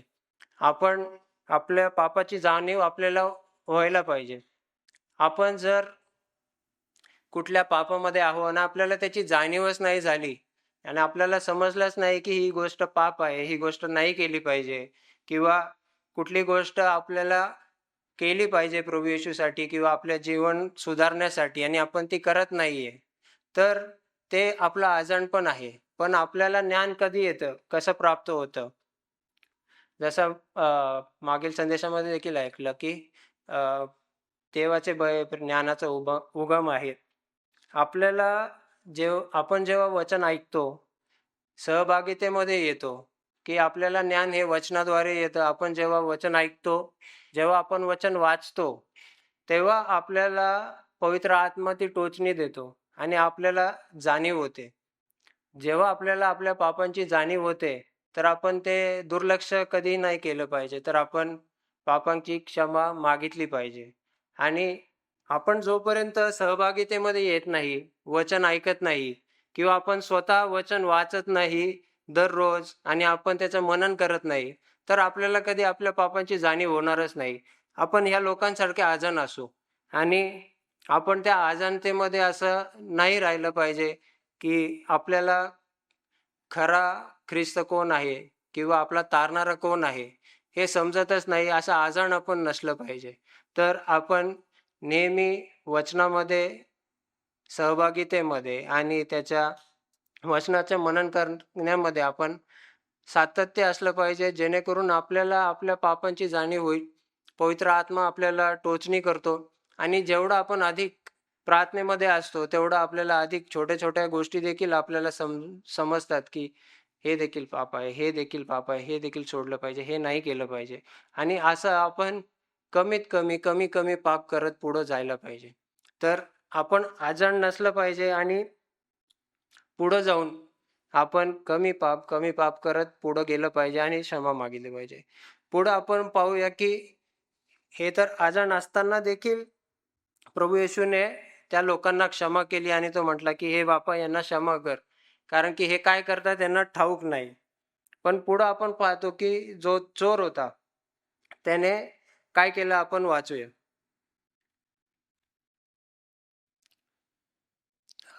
35 पासून पुढे. लोक पाहत उभे होते. अधिकारी नाक मुरडत म्हणाले, "त्याने दुसऱ्यांना वाचवले तर तो देवाचा ख्रिस्त त्याचा निवडलेला असला तर त्याने स्वतःच वाचवावे." शिष्यांनीही जळून घेऊन आम त्याच्या पुढे धरून त्याची अशी थट्टा केली, की "तू यहुद्यांचा राजा असलास तर स्वतःला वाचव. हा यहुदाचा राजा आहे," असा एक लेखही त्याच्यावरती होता. वधस्तंभावर खिळलेल्या त्या अपराध्यांपैकी एकाने त्याची निंदा करून म्हटले, "तू ख्रिस्त आहेस ना? तर स्वतःला व आम्हाला वाचव." परंतु दुसऱ्याने त्याचा विरोध करून म्हटले, "तुलाही तीच शिक्षा झाली आहे. जी शिक्षा झाली असता तू देवाला सुद्धा भीत नाहीस काय? आपली शिक्षा तर यथान्याय आहे, कारण आपण आपल्या कृत्यांची योग्य फळं भोगीत आहोत." परंतु त्याने काही अयोग्य केले नाही. मग तो म्हणाला, "अहो येशू, आपण आपल्या राजाधिकाराने याल, तेव्हा माझी आठवण करा." तो त्याला म्हणाला, "मी तुला खचित सांगतो, आज माझ्याबरोबर सुखलोकात असशील." इथं आपण बघतो, की एका चोराला त्याच्या पापाची, त्याच्या अपराधांची जाणीव झाली नाही. त्याने येशू ख्रिस्ताला ओळखलं नाही. तो देखील बाकीच्या लोकांबरोबर त्याची थट्टा करूनच म्हणाला, "जर तू देवाचा पुत्र असशील, तर तू आम्हाला स्वतःला देखील वाचव आणि आम्हाला देखील वाचव." पण जो दुसरा चोर होता, त्याने येशू ख्रिस्ताला ओळखलं. त्याला स्वतःच्या पापाची जाणीव झाली. तो अजाण नाही राहिला. त्याला आपले जे त्याने अपराध केले होते, आपल्याला का शिक्षा होत आहे, त्याला त्याची जाणीव झाली. त्याला जाणीव होती, की तो म्हणतो, की "तुला आणि मला जे शिक्षा होती ती तर योग्य आहे, ती तर न्यायी आहे." कारण की आपण अपराध केलेत, आपण चोरी केली असेल, त्यांनी जे काही अपराध केले होते, त्यासाठी त्यांना ती शिक्षा होत होती. तर तो जो चोर होता, त्याला ह्या गोष्टीची जाणीव झाली. त्या गोष्टीची जाणीव होती आणि तो म्हणतो, की येशू ख्रिस्ताला म्हणतो, की "आपण आपल्या राजअधिकाराने याल, तेव्हा माझी आठवण करा." म्हणजे त्याने देखील येशू ख्रिस्ताबद्दल आधी देखील ऐकलं असणार आहे. त्याची लोकांमध्ये जेव्हा चर्चा असेल आणि जेव्हा यरुशलेममध्ये येशू ख्रिस्ताचा प्रवेश झाला होता पाम संडेच्या दिवशी, तेव्हा देखील अनेक लोक त्याच्या मागे आले होते. यरुशलेममध्ये देखील लोक तिथं होते. तर लोकांमध्ये ही बातमी होती, की हा देवाचा पुत्र आहे. त्याने देखील ते ऐकलेलं जरूर असणार आहे. म्हणून तो ह्या ठिकाणी म्हणतो की जेव्हा आपण राजअधिकाराने याल तेव्हा माझी आठवण करा. आणि ते सर्व जर्नीमध्ये पूर्ण क्रूज त्या पिलाताच्या कोर्टापासून तर त्या गोलगोथापर्यंत जो त्याचा प्रवास होता तो देखील त्याने पाहिला. त्या क्रूज खांबावर देखील त्याने पाहिलं की हा काही उलट उत्तरं देत नाही, काही चुकीचं बोलत नाहीये. आणि त्याला तिकडं जाणीव झाली की हा तारणारा आहे. ह्याच्याद्वारेच मला तारण प्राप्त होऊ शकतो. आणि म्हणून तो म्हणतो की माझी आठवण कर जेव्हा तू येशील.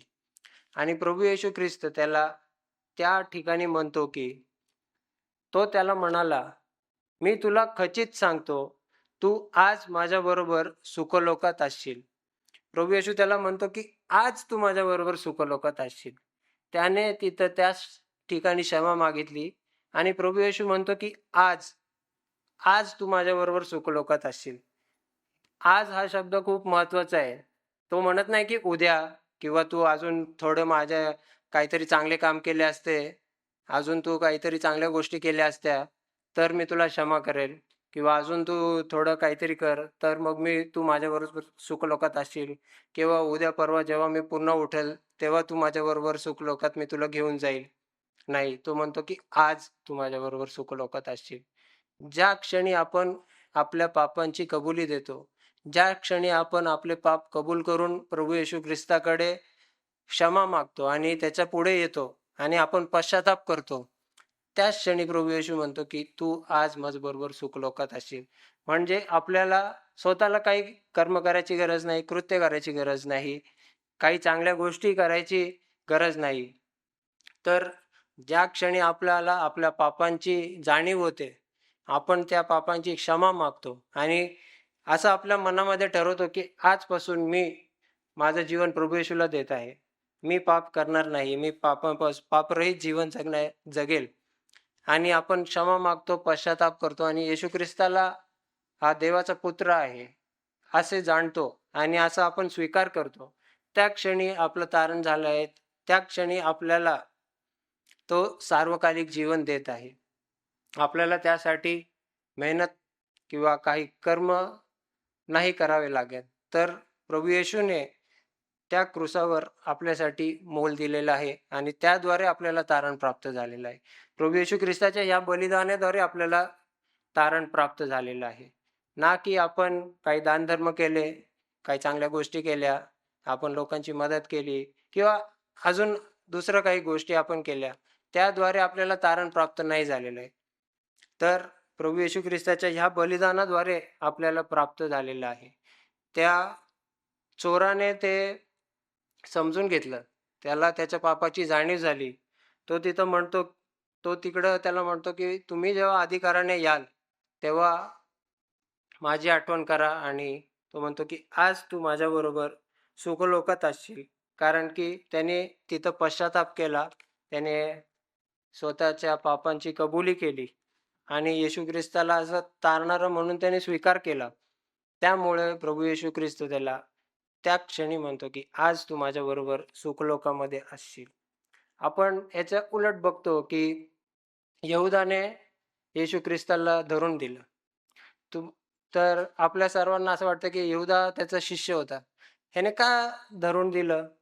म्हणजे फक्त थोड्याशा पैशांसाठी येशू ख्रिस्ताला का त्याने धरून दिलं? का त्या मुख्य याजकांच्या हातामध्ये केलं आणि डील केली त्यांच्याबरोबर, की मी तुम्हाला सांगतो, की येशू ख्रिस्त कुठे भेटेल, कोण आहे? ते चिन्ह त्याने ठरवून दिलं, की मी चुंबन घेईल, तो येशू ख्रिस्त आहे आणि ते पैशासाठी त्याने ते केलं. पण आपण पाहतो यहुदा त्याचा शिष्य होता. तो त्याच्याबरोबर नेहमी आणि सतत असायचा. त्याने देखील बाकीच्या शिष्यांनी जे सर्व काही पाहिलं, ऐकलं, यहुदाने देखील ते सर्व काही पाहिलं आणि ऐकलं होतं. येशू ख्रिस्ताने जे सर्व काही चमत्कार केले, जे सर्व संदेश दिले, जो सगळा प्रचार केला, ज्या ठिकाणी गेला, त्या ठिकाणी यहुदा त्यांच्याबरोबर होता. पण फिजिकली तिथं प्रेझेंट असून किंवा फक्त त्याच्याबरोबर राहून त्याचं तारण झालं नाही. कारण की त्याने त्याला मनामध्ये स्वीकारच केला नाही. असं खूप शक्य आहे, की मी रोज चर्चला जाईल, मी दर रविवारी चर्चला जाईल, कुठं सभा असली मी तिथं माझी हजेरी देईल आणि सगळ्या कार्यक्रमासाठी मी हजर असेल, सगळे मी वचन ऐकल, सगळीकडे जाईल, वचन देखील मी ऐकल. पण स्वतःच्या मनामध्ये जर त्या वचनाने काही कार्यच केलं नाहीये, तर आपण यहूदासारखे होऊ शकतो. यहूदा येशू ख्रिस्ताच्या एवढ्या जवळ होता, त्याने त्याचे प्रत्येक संदेश ऐकले असणार आहे. त्याने केलेले प्रत्येक चमत्कार आपल्या डोळ्याने पाहिलेले आहे. पण त्याच्या मनाचा बदल नाही झाला. तरी देखील त्याला पैशाचा लोभ होता आणि तो आपलं तारण साधू शकला नाही. पण जो चोर होता, तो येशू ख्रिस्ताबरोबर नव्हता. त्याने कधी त्याचे चमत्कार देखील पाहिले नव्हते. त्याने फक्त काही ऐकलं असेल.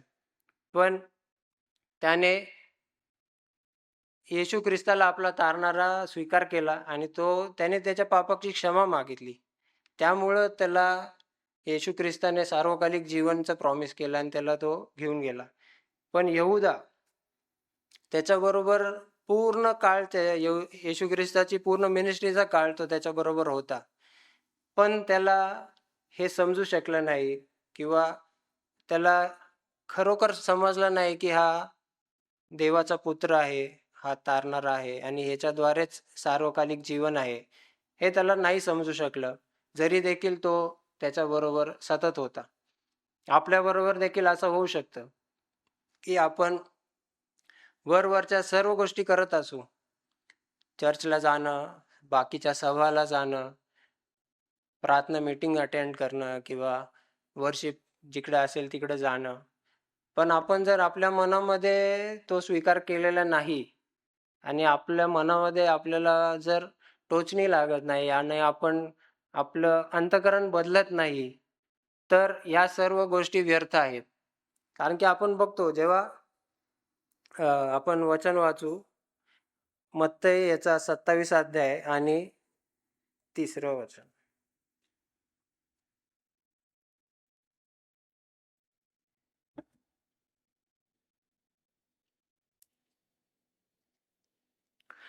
तेव्हा तो शिक्षापात्र ठरवण्यात आला असे पाहून त्याला धरून देणारा यहूदा पस्तावला आणि ते 30 रुपये मुख्य याजक व वडील यांच्याकडे परत आणून म्हणाला, मी निर्दोष जीवाला धरून दिले, पाप केले आहे. ते म्हणाले, त्याचे आम्हास काय, तुझे तूच पाहून घे. मग त्याने ते रुपये मंदिरात फेकून दिले व जाऊन गळफास घेतला. आपण इकडं पाहतो की यहूदाला नंतर असं लक्षात येतं की मी पाप केलं आहे. पण इकडे लिहिलं आहे की यहूदाला पस्तावा झाला आणि तो त्या याजकांकडे गेला आणि तो म्हणाला. तुम्हाला एक प्रश्न विचारतो की तुम्हाला काय वाटतं की यहूदाने जर पस्तावाच्या ऐवजी पश्चाताप केला असता तर त्याची क्षमा झाली असती का? प्रभू येशू ख्रिस्ताने त्याला क्षमा केली असती का? तर नक्कीच केली असती. आणि पण त्याला फक्त पस्तावा झाला. त्याला असं वाटलं, अरे मी चुकलो, आता याला वधस्तंभावर घेऊन जाते आणि मीच ते काम केलंय, मीच ते पाप केलंय त्याला धरून देण्याचं. आणि त्याने पाप क्षमा मागण्याच्या ऐवजी तो जाऊन स्वतःला गळफास घेऊन टाकतो. त्याला गिल्ट तर झाला, त्याला ते लक्षात तर आलं की मी पाप केलेलं आहे, पण त्याने त्याच्यावरचं जे ऍक्शन होती ती त्याने चुकीची घेतली. त्याने जाऊन गळफास घेऊन टाकला. इथं आपण या चोराकडे बघतो, त्याने त्याला येशू ख्रिस्ताला म्हटलं की तू मला तुझ्या बरोबर घेऊन जा. म्हणजे त्याने त्याला पाप क्षमा मागितली, पण ह्याला फक्त त्याची जाणीव झाली, पण त्याने त्याच्यावर पाप क्षमा मागितली नाही किंवा त्याला हे नाही समजलं की माझं तारण फक्त येशू ख्रिस्तच करू शकतो आणि त्याने जाऊन गळफास घेऊन टाकला. आपल्या देखील आयुष्यामध्ये बराच वेळा असं होतं की आपल्याला लक्षात येतं की आपण पाप केलेलं आहे, चूक केलेली आहे. मग आपल्याला ते गिल्ट फील होतं. आपल्याला असं देखील वाटतं की अरे आता मी काय करू? मी कसं काय पाप क्षमा मागू? मला माहीत असताना, जाणत असताना मी हे गोष्टी केली आहे. करत असताना देखील मला वाटत होतं की मी हे नाही केलं पाहिजे. पण तरी पण मी केली. तरी पण मी हे पाप केलं. आता मी कुठल्या तोंडाने जाऊ आणि पाप क्षमा मागू प्रभू येशू ख्रिस्ताकडे? आणि आपण पुन्हा येण्यासाठी आपण ते गिल्टमुळे आपण येत नाही किंवा आपण क्षमा मागत नाही आणि त्या गिल्टमध्येच राहतो आपण. आणि जर आपण त्या गिल्टमध्येच राहिलं, त्या पस्ताव्यामध्येच राहिलं, तर आपण कधी त्याच्यापासून उभरून पुढे येऊ शकत नाही आणि आपण आपल्या पापांची क्षमा मागून पुढे जाऊ शकत नाही. तर यहूदासारखे आपण नसले पाहिजे, की फक्त पस्तावा होईल आणि मग आपण येशूपुढे येण्यासाठी आपण अ, पुढे मागे बघतो किंवा आपल्याला असं वाटतं, की आता मी कसं काय क्षमा मागू? आता मी कसं काय येऊ? मला तर माहीत होतं हे पाप आहे, तरी मी केलेलं आहे आणि आता मी कसं काय येऊ? आपल्याला कधी-कधी असं होतं ना, की आपल्या आई-वडिलांनी सांगितलेलं असतं, की ही गोष्ट करू नको, तुला लागेल किंवा तुला काहीतरी हे होईल. पण तरी पण आपण ती करतो आणि ती केल्यानंतर आई-वडिलांनी जे सांगितलेलं असतं, तेच झालं, तर मग आपल्याला खूप भीती वाटते. आता मी कसं काय जाऊ माझ्या वडिलांसमोर? आता मी कसं काय जाऊ माझ्या आईसमोर? त्यांनी तर मला आधी सांगितलं होतं, हे करू नको. तुला हे होईल, त्रास होईल. तरी पण मी ती गोष्ट केली आहे. आता मी केल्यानंतर मला हे ज्यांनी सांगितलं होतं माझ्या आई-वडिलांनी, तेच घडलेलं आहे. आता मी समोर कसं काय जाऊ? हे प्रत्येकाला मनामध्ये येतं आणि ते भितात किंवा ते जात नाहीत. पण जर तेच गेले, तर आई-वडील कधी त्यांना दूर लोटून देणार नाही. तर ते त्यांची नेहमी क्षमाच करणार, कारण की ते त्यांचे लेकरं आहेत. त्याचप्रमाणे प्रभू येशू ख्रिस्ताचे आपण लेकरं आहोत. प पित्याचे आपण लेकरं आहोत आणि जर आपण त्याच्यापुढे गेलो आणि क्षमा मागितली, तर तो आपल्याला कधी सोडून देणार नाही. तर तो आपल्याला नेहमी आपल्या पापांची तो क्षमा करेल आणि आपल्याला जवळ घेईल. कितीही आपण वाईट कृत्य केलेली असू, कितीही पापामध्ये आपण असू, पण जर आपण आपल्या मनामध्ये निश्चय केला, आपण मनामध्ये ठरवलं, की नाही मी आजपासून माझं जुनं जीवन मी सोडून देत आहे आणि पुढं चालणार आहे. पुढं माझं जीवन मी येशूसाठी घालवणार आहे. पापरहित जीवन जगणार आहे. असा ज्यावेळेस मी निश्चय करतो, त्यावेळेस तुमची पापांची क्षमा नक्कीच होते. ज्याप्रमाणे त्या चोराची शेवटच्या क्षणी तो मरणार होता. त्याच्या आधी त्याची क्षमा झाली. त्याला देखील संधी मिळाली. पण यहूदा त्याच्याबरोबर म्हणजे तो जो चोर होता, त्याला त्या काही क्षणामध्ये, त्या शेवटच्या काही क्षणामध्ये, काही तासांमध्ये त्याने आपलं तारण जाणून घेतलं. त्याने त्या काही मिनिटांमध्ये त्याला तारण मिळालं. त्याने येशू ख्रिस्ताला मागितलं. पण यहूदा हा त्याच्याबरोबर पूर्ण वर्ष जेवढे होता येशू ख्रिस्तात, जेव्हापासून तो त्याचा शिष्य झाला, तेव्हापासून त्याने धरून दिल्यापर्यंत तो त्याच्यासोबत होता. तरी देखील तो त्याचा स्वतःचा बचाव करू शकला नाही. स्वतःचं तारण तो साध्य करू शकला नाही. तर आपण याच्यामधून हे घेतलं पाहिजे, की जरी कितीही पाप आपल्या हातून घडलेलं असेल, जाणून-बुजून घडलं असेल, अजाणतेमध्ये घडलं असेल, तरी देखील आपण कधीही क्षमा मागण्यासाठी, पुढे येण्यासाठी, पापकबुली देण्यासाठी मागे हटू नये. तर आपण ती पाप क्षमा करून कबुली देऊन पुढे यावं आणि येशू ख्रिस्त तुम्हाला नक्कीच क्षमा करेल आणि नक्कीच तुमच्या पापांची क्षमा होईल. पुढे आपण पाहतो की 44 पासून पुढे वाचतो. लूक याचा 23वा अध्याय 44 पासून पुढे. आता सुमारे 2 प्रहर झाले आणि सूर्यप्रकाश नाहीसा होऊन तिसऱ्या प्रहराला सर्व तिसऱ्या प्रहरापर्यंत सर्व देशभर अंधार पडला आणि पवित्र स्थानातील पडदा मधोमध फाटला. तेव्हा उच्च स्वराने ओरडून म्हणाला, हे बापा, मी आपला आत्मा तुझ्या हाती सोपवून देतो. असे बोलून त्याने प्राण सोडला. पूर्ण पृथ्वीभर पूर्ण ते इथं लिहिलं की पूर्ण देशभर अंधकार होता, जोपर्यंत प्रभू येशू ख्रिस्ताला त्या वधस्तंभावर खिळण्यात आलं होतं, वधस्तंभावर होता. तेव्हा पूर्ण 3 प्रहर अंधार होता आणि असं नाही झालं की त्याला मारून टाकण्यात आलं आणि तो मेला. त्याने आपला आत्मा स्वतःहून पित्याकडे सोपवून दिला. त्याचा जन्म पवित्र आत्म्याद्वारे पित्याने त्याला या पृथ्वीवर पाठवलं आणि त्याचा जन्म इथं पृथ्वीवर झाला. तर पित्याने त्याला पाठवलं आणि शेवटी जाताना देखील तो म्हणतो की मी आपला आत्मा तुझ्या हाती सोपवून देतो. म्हणजे तो त्याच्या स्वतःच्या इच्छेने आपला आत्मा पित्याला पुन्हा सोपवून देत होता. तो जेव्हा जन्म घेतला, पित्याने त्याला या पृथ्वीवर पाठवलं आणि त्याचं काम पूर्ण झाल्यानंतर त्याचं ज्या कार्यासाठी येशू ख्रिस्त या पृथ्वीवर आला होता ते सर्व पूर्ण झालं. हे आपण पाहू योहानेचा 19 अध्याय आणि 30 वचन.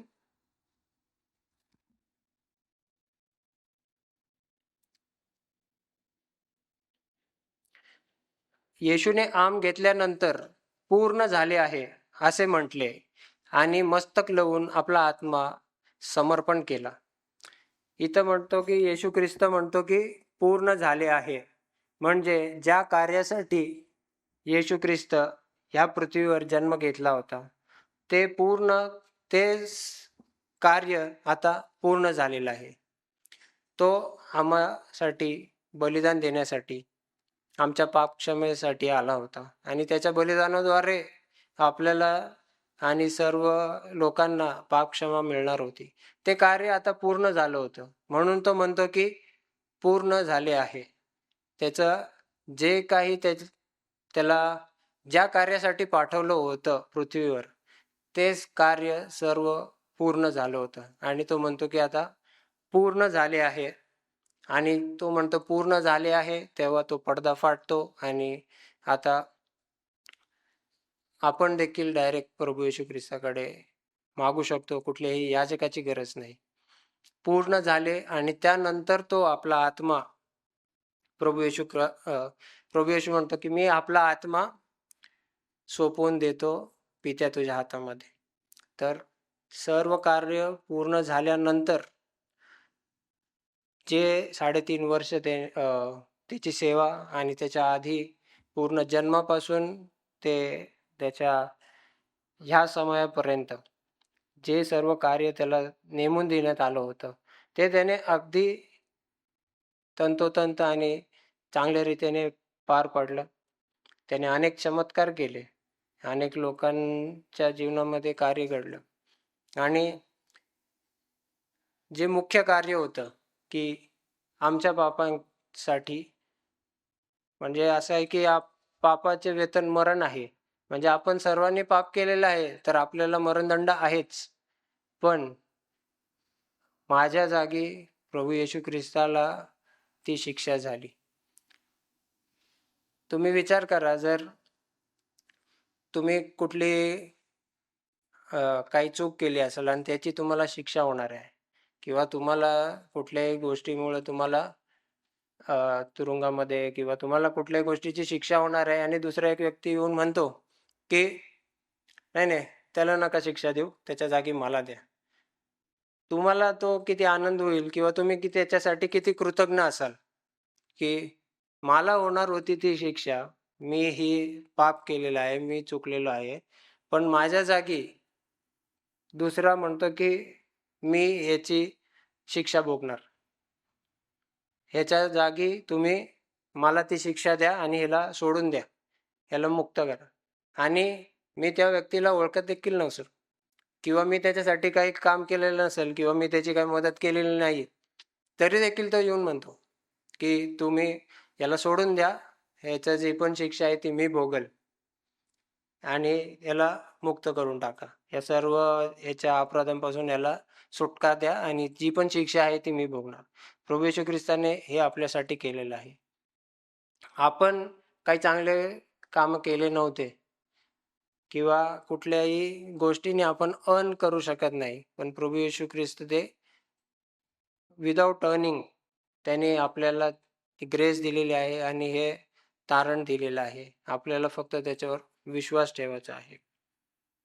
त्याने त्याची पूर्ण कार्य इथं पूर्ण करून तो म्हणतो की पूर्ण झाले आहे आणि मी आपला आत्मा तुझ्या पित्याच्या हाती सोपवून देऊन ह्या पृथ्वीवरचं त्याचा पूर्ण काल तो संपवतो आणि आपल्याला क्षमा देऊन, बलिदान देऊन, आपल्या जागी तो ते बलिदान देऊन आपल्या पापांची शिक्षा आम्हाला होणार होती त्याच्याऐवजी त्याने ती शिक्षा भोगून आपल्याला त्या रक्ताच्या मोलाने विकत घेऊन हे पूर्ण कार्य संपवून तो ते बलिदान देतो.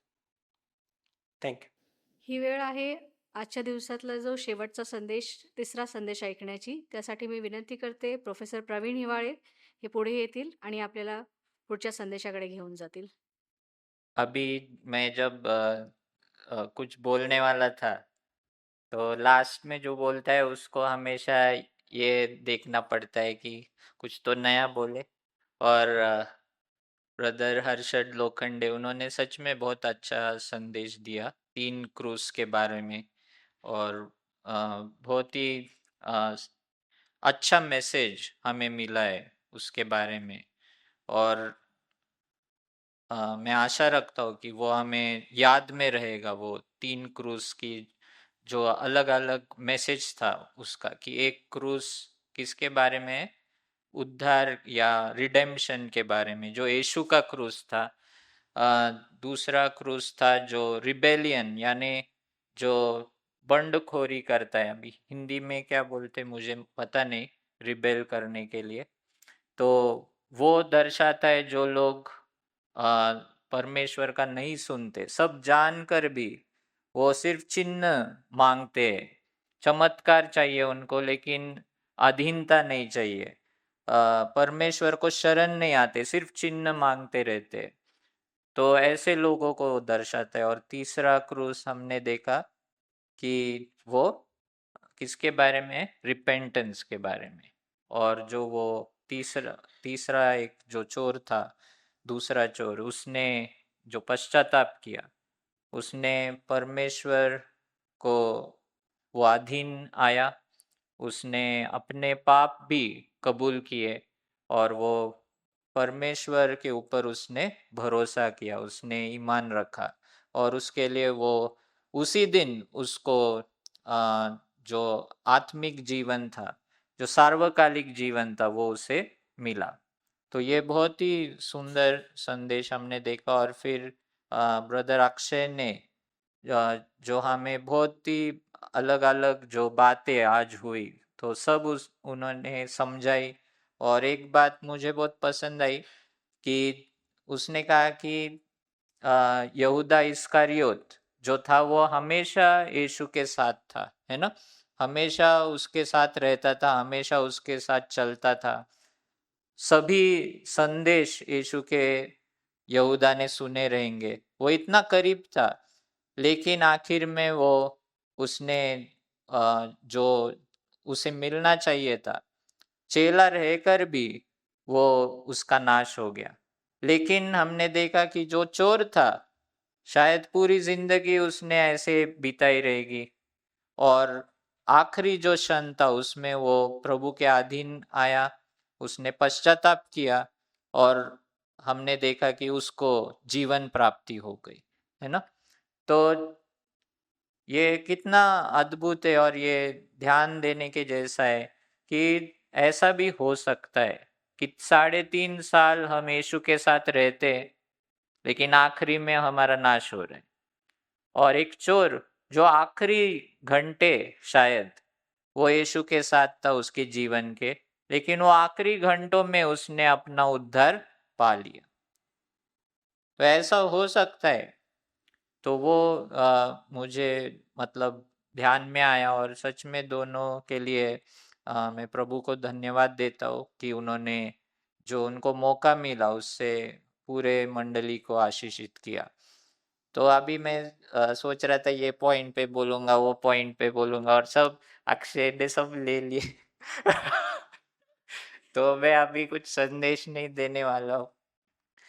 लेकिन यही मैं लेकिन खुश हूँ, मैं क्या दुखी नहीं हूँ कि मैं अभी कुछ बोल नहीं सकता। लेकिन हाँ, मैं ज़रूर ये कहूँगा और आपको इनकरेज करूँगा कि यीशु मसीह, ये भी पास्टर बेन ने एक बार जब संदेश दे रहे थे तो उन्होंने बताया था और वही मैं आपको याद दिलाने वाला हूँ कि उन्होंने कहा था कि see his love means see Christ's love for you in his worst hour। ऐसा उन्होंने एक पॉइंट बताया था। मतलब यीशु मसीह का प्यार उसको याद करो हमारे लिए उसके सबसे कठिन समय में, है ना, उसका जब सबसे कठिन समय था, कठिन दिन था, उसका सबसे कठिन ऐसा वेदना से वो जा रहा था, दुख से जा रहा था, है ना, वो वेदना में उसने हमें याद किया। अभी हमें जब भी बुखार आता है या कुछ भी पेट दुखता है या सर दुखता है, कुछ भी होता है, तो हम दूसरे के बारे में सोचते क्या? सोचेंगे क्या कभी? और हम दूसरे के बारे में मतलब प्रेयर करेंगे क्या दूसरे के लिए? कभी नहीं हम ऐसा करेंगे। लेकिन हमें ये याद रखना है कि यीशु मसीह ने ये सब सहन किया और वो क्रूस पर भी उसके बारे में सोच नहीं रहा था। हाँ, चौथे शब्द में वो जरूर कहता है कि हे पिता, तूने मेरा त्याग क्यों किया, लेकिन उसका एक्सप्लेनेशन भी थोड़ा कंट्रोवर्शियल है और बहुत से लोग उसको नहीं मानते। लेकिन बहुत सारे लोग ऐसा, जो बाइबल स्कॉलर्स है, वो बताते हैं कि वो क्षण में भी वो एक्चुअली जो भजन संहिता है 22 उसको वो कोट कर रहा था, क्योंकि भजन संहिता 22 का पहला अध्याय जो है उधर लिखा है पहले ही वचन में कि माय गॉड व्हाई हैव यू फॉरसेकन मी। तो परमेश्वर यीशु मसीह ऐसा नहीं बोल रहा था कि तूने मुझे छोड़ क्यों दिया, क्योंकि ट्रिनिटी जो त्रैक्य है वो इतना गहरा ऐसा नाता है जो एक क्षण के लिए भी टूट नहीं सकता। हाँ, लोग कहते हैं कि पूरा जगत का पाप उसने ले लिया और वो पाप होने के कारण परमेश्वर और पाप से एक साथ नहीं रह सकता, उसके लिए वो बंधन टूट गया। लेकिन वो भी सही नहीं है। वो पाप उसके ऊपर आया, लेकिन वो पापी नहीं बना था। यीशु मसीह पाप हमारा ले लिया, लेकिन वो पापी नहीं बना, वो पाप अर्पण बना। और पाप अर्पण के रीति से उसने अपना बलिदान दिया। तो यीशु मसीह का, उसके बाप का और उसके बीच में कोई भी ऐसे जो अलगाव ऐसा नहीं हुआ था। फिर वो क्यों बोल रहा है ऐसा? वो साम कोट कर रहा है, और वो साम में अगर आपने देखा तो 23 वचन में, 24 या 23 वचन में दाऊद खुद भी कहता है कि तूने मुझे फोरसेक नहीं किया, यू हैव नॉट फोरसेकन मी।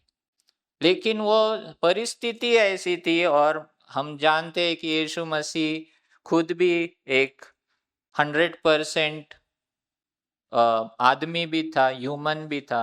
उसके कारण वो कोट कर रहा है, और वो साम जो भजन संहिता वो कोट करता है, उससे वो दिखा रहा है कि जैसे दाऊद को उसके छल करने वालों ने, कोई भी उसका गुनाह नहीं था, फिर भी उसको छल किया था, वैसे ही दाऊद के पुत्र को भी कोई भी उसका गुनाह नहीं है, फिर भी उसको छल कर रहे हैं। जैसे शाऊल दाऊद के लिए शाऊल था, वैसे दाऊद के पुत्र के लिए, यीशु मसीह के लिए, शाऊल के नाम में कौन थे? ये परुषी और सदुकी।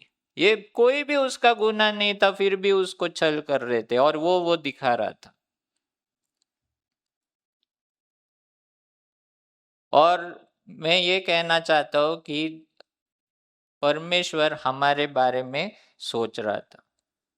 परमेश्वर वो क्रूस पर पहला वाक्य भी, दूसरा वाक्य भी, जो कुछ पहला वाक्य वो कहता है कि इनको क्षमा कर, वहां भी वो खुद के बारे में नहीं सोच रहा है। वो ये नहीं कर रहा है कि परमेश्वर कुछ होने दे, कुछ तो होने दे, लेकिन उसने हमारे लिए प्रार्थना की। दूसरे वाक्य में भी उसने चोर के लिए व्यवस्था की। तीसरे ऐसे अलग अलग रीति से अपने माँ के लिए वो व्यवस्था करता है। हर एक इसमें वो देखते हम कि वो हमारे बारे में सोच रहा था। तो वही मुझे याद दिलाना है कि उसके कठिन से कठिन समय में अगर वो हमारे बारे में वो सोचता है, तो आज भी वो हमारे बारे में सोचता है। ऐसा कभी भी आप समझो मत कि परमेश्वर मुझे भूल गया है। परमेश्वर ने मुझे त्याग दिया है या परमेश्वर मेरे बारे में सोचता नहीं है। नहीं, वो हमारे बारे में सोचता है, लेकिन सिर्फ हमारे कारणों के लिए नहीं सोचता। परमेश्वर चाहता है कि हम उसको जाने और फिर परमेश्वर चाहता है कि हम उसके लिए कार्य करें। जैसा ब्रदर हर्षद लोखंडे ने कहा कि वो चोर सिर्फ मुक्ति चाहता था, एक चोर, कि चमत्कार कर, हे परमेश्वर, अगर तू मसीहा है तो हमें भी उतार, तू भी उतर और हमें भी उतार। और फिर क्या, फिर मैं जाता हूं, बाय बाय। नहीं, परमेश्वर चाहता था कि वो व्यक्ति उसको फॉलो करे। और बहुत से बार हम यीशु मसीह को वैसे ही कभी कभी हमारा रिश्ता रहता है कि परमेश्वर ये दुख से हमें निकाल, ये दुख से हमें निकाल, ये कर, फिर ठीक है, बस उतना ही। लेकिन तू क्या चाहता है? तूने मुझे क्यों निकाला वो दुख से?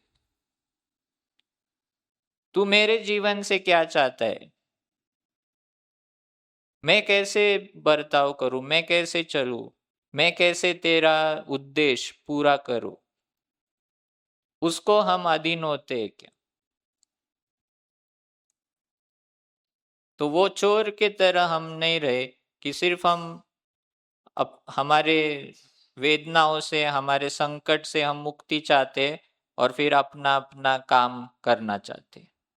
वो बहुत स्वार्थी एक प्रेम हो गया। फिर हम अपने प्रेम में बढ़ नहीं रहे हैं प्रभु के।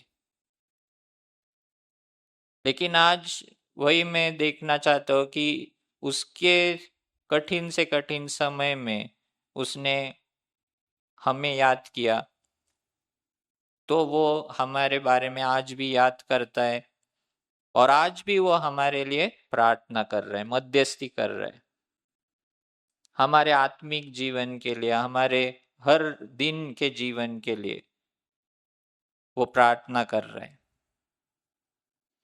और दूसरा पॉइंट उन्होंने कहा था, believe in his love for you in your worst hour. वही मैंने बताया कि बिलीव करो, भरोसा रखो उसके ऊपर कि तुम्हारे कठिन से कठिन समय में वो तुम्हारे बारे में सोचता है और तुमसे वो प्यार करता है।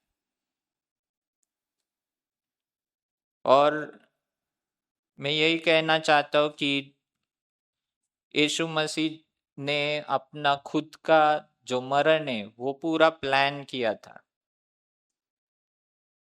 ऐसा नहीं कि जैसा ये भी बात अक्षय ने कही थी कि ऐसे ही मतलब लोगों के वजह से उसको पकड़ा गया और फिर वो मारा गया, ऐसे कुछ नहीं था। ये सब यीशु मसीह ने प्लान किया। कौन से दिन वो मरेगा वो भी यीशु मसीह ने प्लान किया था। आज हम गुड फ्राइडे मनाते हैं, लेकिन यहूदी लोग आज क्या मनाते हैं?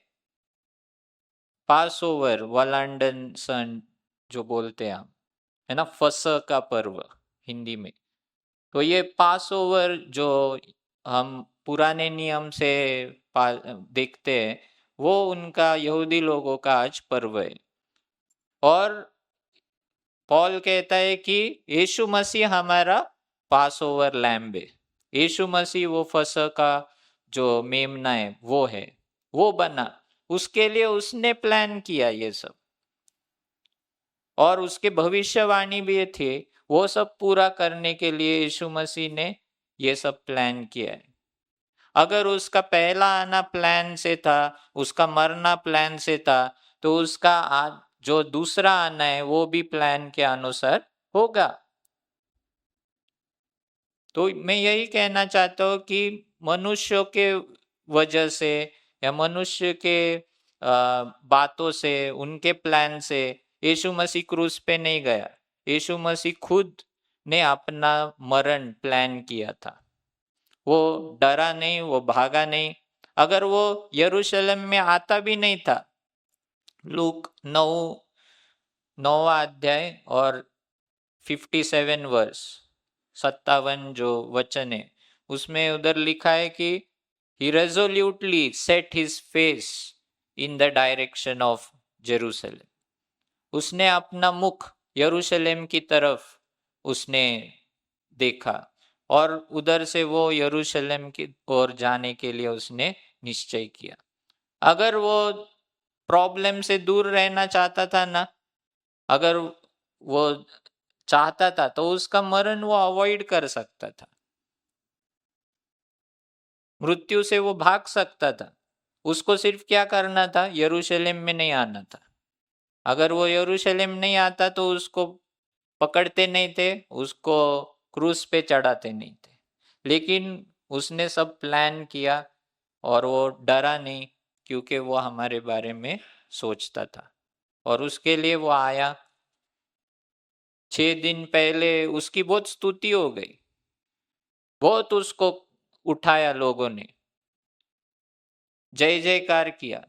लेकिन वो जो स्तुति थी, वो स्तुति के वजह से भी वो अपने जो गोल था, उसका जो उद्देश्य था मरने का, उससे वो दूर नहीं हटा।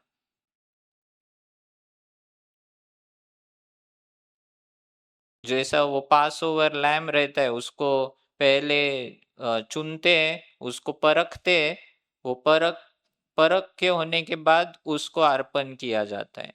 वैसे ही यीशु मसीह को परखा गया, उसको बहुत अलग अलग क्वेश्चंस पूछे गए, उसको देखा गया। अभी हमने देखा कि बहुत सारे लोगों ने उसको निर्दोष बताया। पिलात ने उसको कहा कि इसके अंदर मुझे कुछ दोष नहीं दिखता है। पिलात के पत्नी ने कहा कि उसको छोड़ दे, वो निर्दोष है। वो चोर ने कहा कि वो निर्दोष है। वो जो शताधिपति था रोमी, उसने कहा कि सच में ये परमेश्वर का पुत्र है। ऐसे बहुत लोगों ने उसको कहा। ये यहूदा भी कहता है कि मैंने निर्दोष खून को मैंने दगा दिया है। जो जो लोग उसके साथ थे, सब ने उसको कहा कि ये निर्दोष है। फिर क्यों क्रूस पे चढ़ाया? एक ही कारण था। उसका गुनाह क्या था पता है? यीशु मसीह का क्रूस पे जाने के लिए उसने कहा कि मैं मसीहा हूं। सिर्फ ये एक बात के वजह से वो क्रूस पे गया। और ये उसका गुनाह लोग कहते, लेकिन वो गुनाह ही नहीं था, क्योंकि वो सच बात थी। सच में वो मसीहा ही है और उसके लिए वो क्रूस पे चढ़ाया गया। लेकिन उसमें भी परमेश्वर का प्लान था और तुम्हारे और मेरे लिए वो क्रूस पे चढ़ा। उसने खुद ये सब प्लान किया और आखिर तक विश्वासु रहा।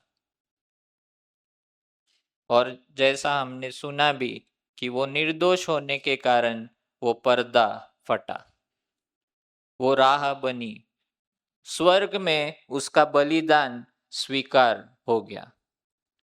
और वो बलिदान क्यों स्वीकार हो गया? क्योंकि वो निर्दोष था, उसने एक भी पाप नहीं किया था। उसके लिए परमेश्वर ने उसका बलिदान स्वीकार किया। वो पर्दा फट गया और राह बन गई। मैंने अभी अभी एक सुना कि 363 एडी में, 363 ईस्वी सन में, एक जूलियन नाम का एक रोमी बादशाह था। उसने यहूदियों का मंदिर बांधने की वापस कोशिश की थी। और हम देखते हैं कि 313 में ऑलरेडी रोमी बादशाह लोग ये क्रिश्चियन बन गए थे, पूरा यूरोप क्रिश्चियन बन गया था। लेकिन ये जो व्यक्ति था जूलियन, इसको वापस रोमी जो पुराने उनके धर्म थे उसको रिवाइव करना था, वापस लाना था। और उसके लिए उसने क्या किया कि यीशु मसीह झूठा है ये बताने के लिए, उसकी भविष्यवाणी गलत है ये बताने के लिए वापस मंदिर निर्माण के लिए प्रयत्न किया। क्योंकि यीशु मसीह ने कहा था कि ये मंदिर के ऊपर एक भी पत्थर एक के ऊपर नहीं रहेगा। और उसने, रोमी बादशाह था वो जूलियन, तो पूरा रोम का जो फंडिंग था वो यरूशलेम के मंदिर बांधने के लिए उसने लगाया। यरूशलेम में जो गिरा हुआ मंदिर है वो बांधने के लिए। लेकिन इतना सब फंडिंग होके भी, वो राजा बादशाह का सपोर्ट रहकर भी यहूदी लोग मंदिर बांध नहीं सके। जब वो बांधने गए उसका फाउंडेशन, तो एक बहुत बड़ा अर्थक्वेक आया 363 में ही, और जो फाउंडेशन था, पाया था, वो सब टूट गया। उसके बाद वापस उन्होंने प्रयत्न किया, तो जब खोद रहे थे तो जो इतिहासकार है, यहूदी भी और जो रोमी भी, दोनों ने लिखा है कि मंदिर के नीचे से, नींव के नीचे से ऐसे आग के ये आते थे बॉल्स, और लोगों को जला देते थे।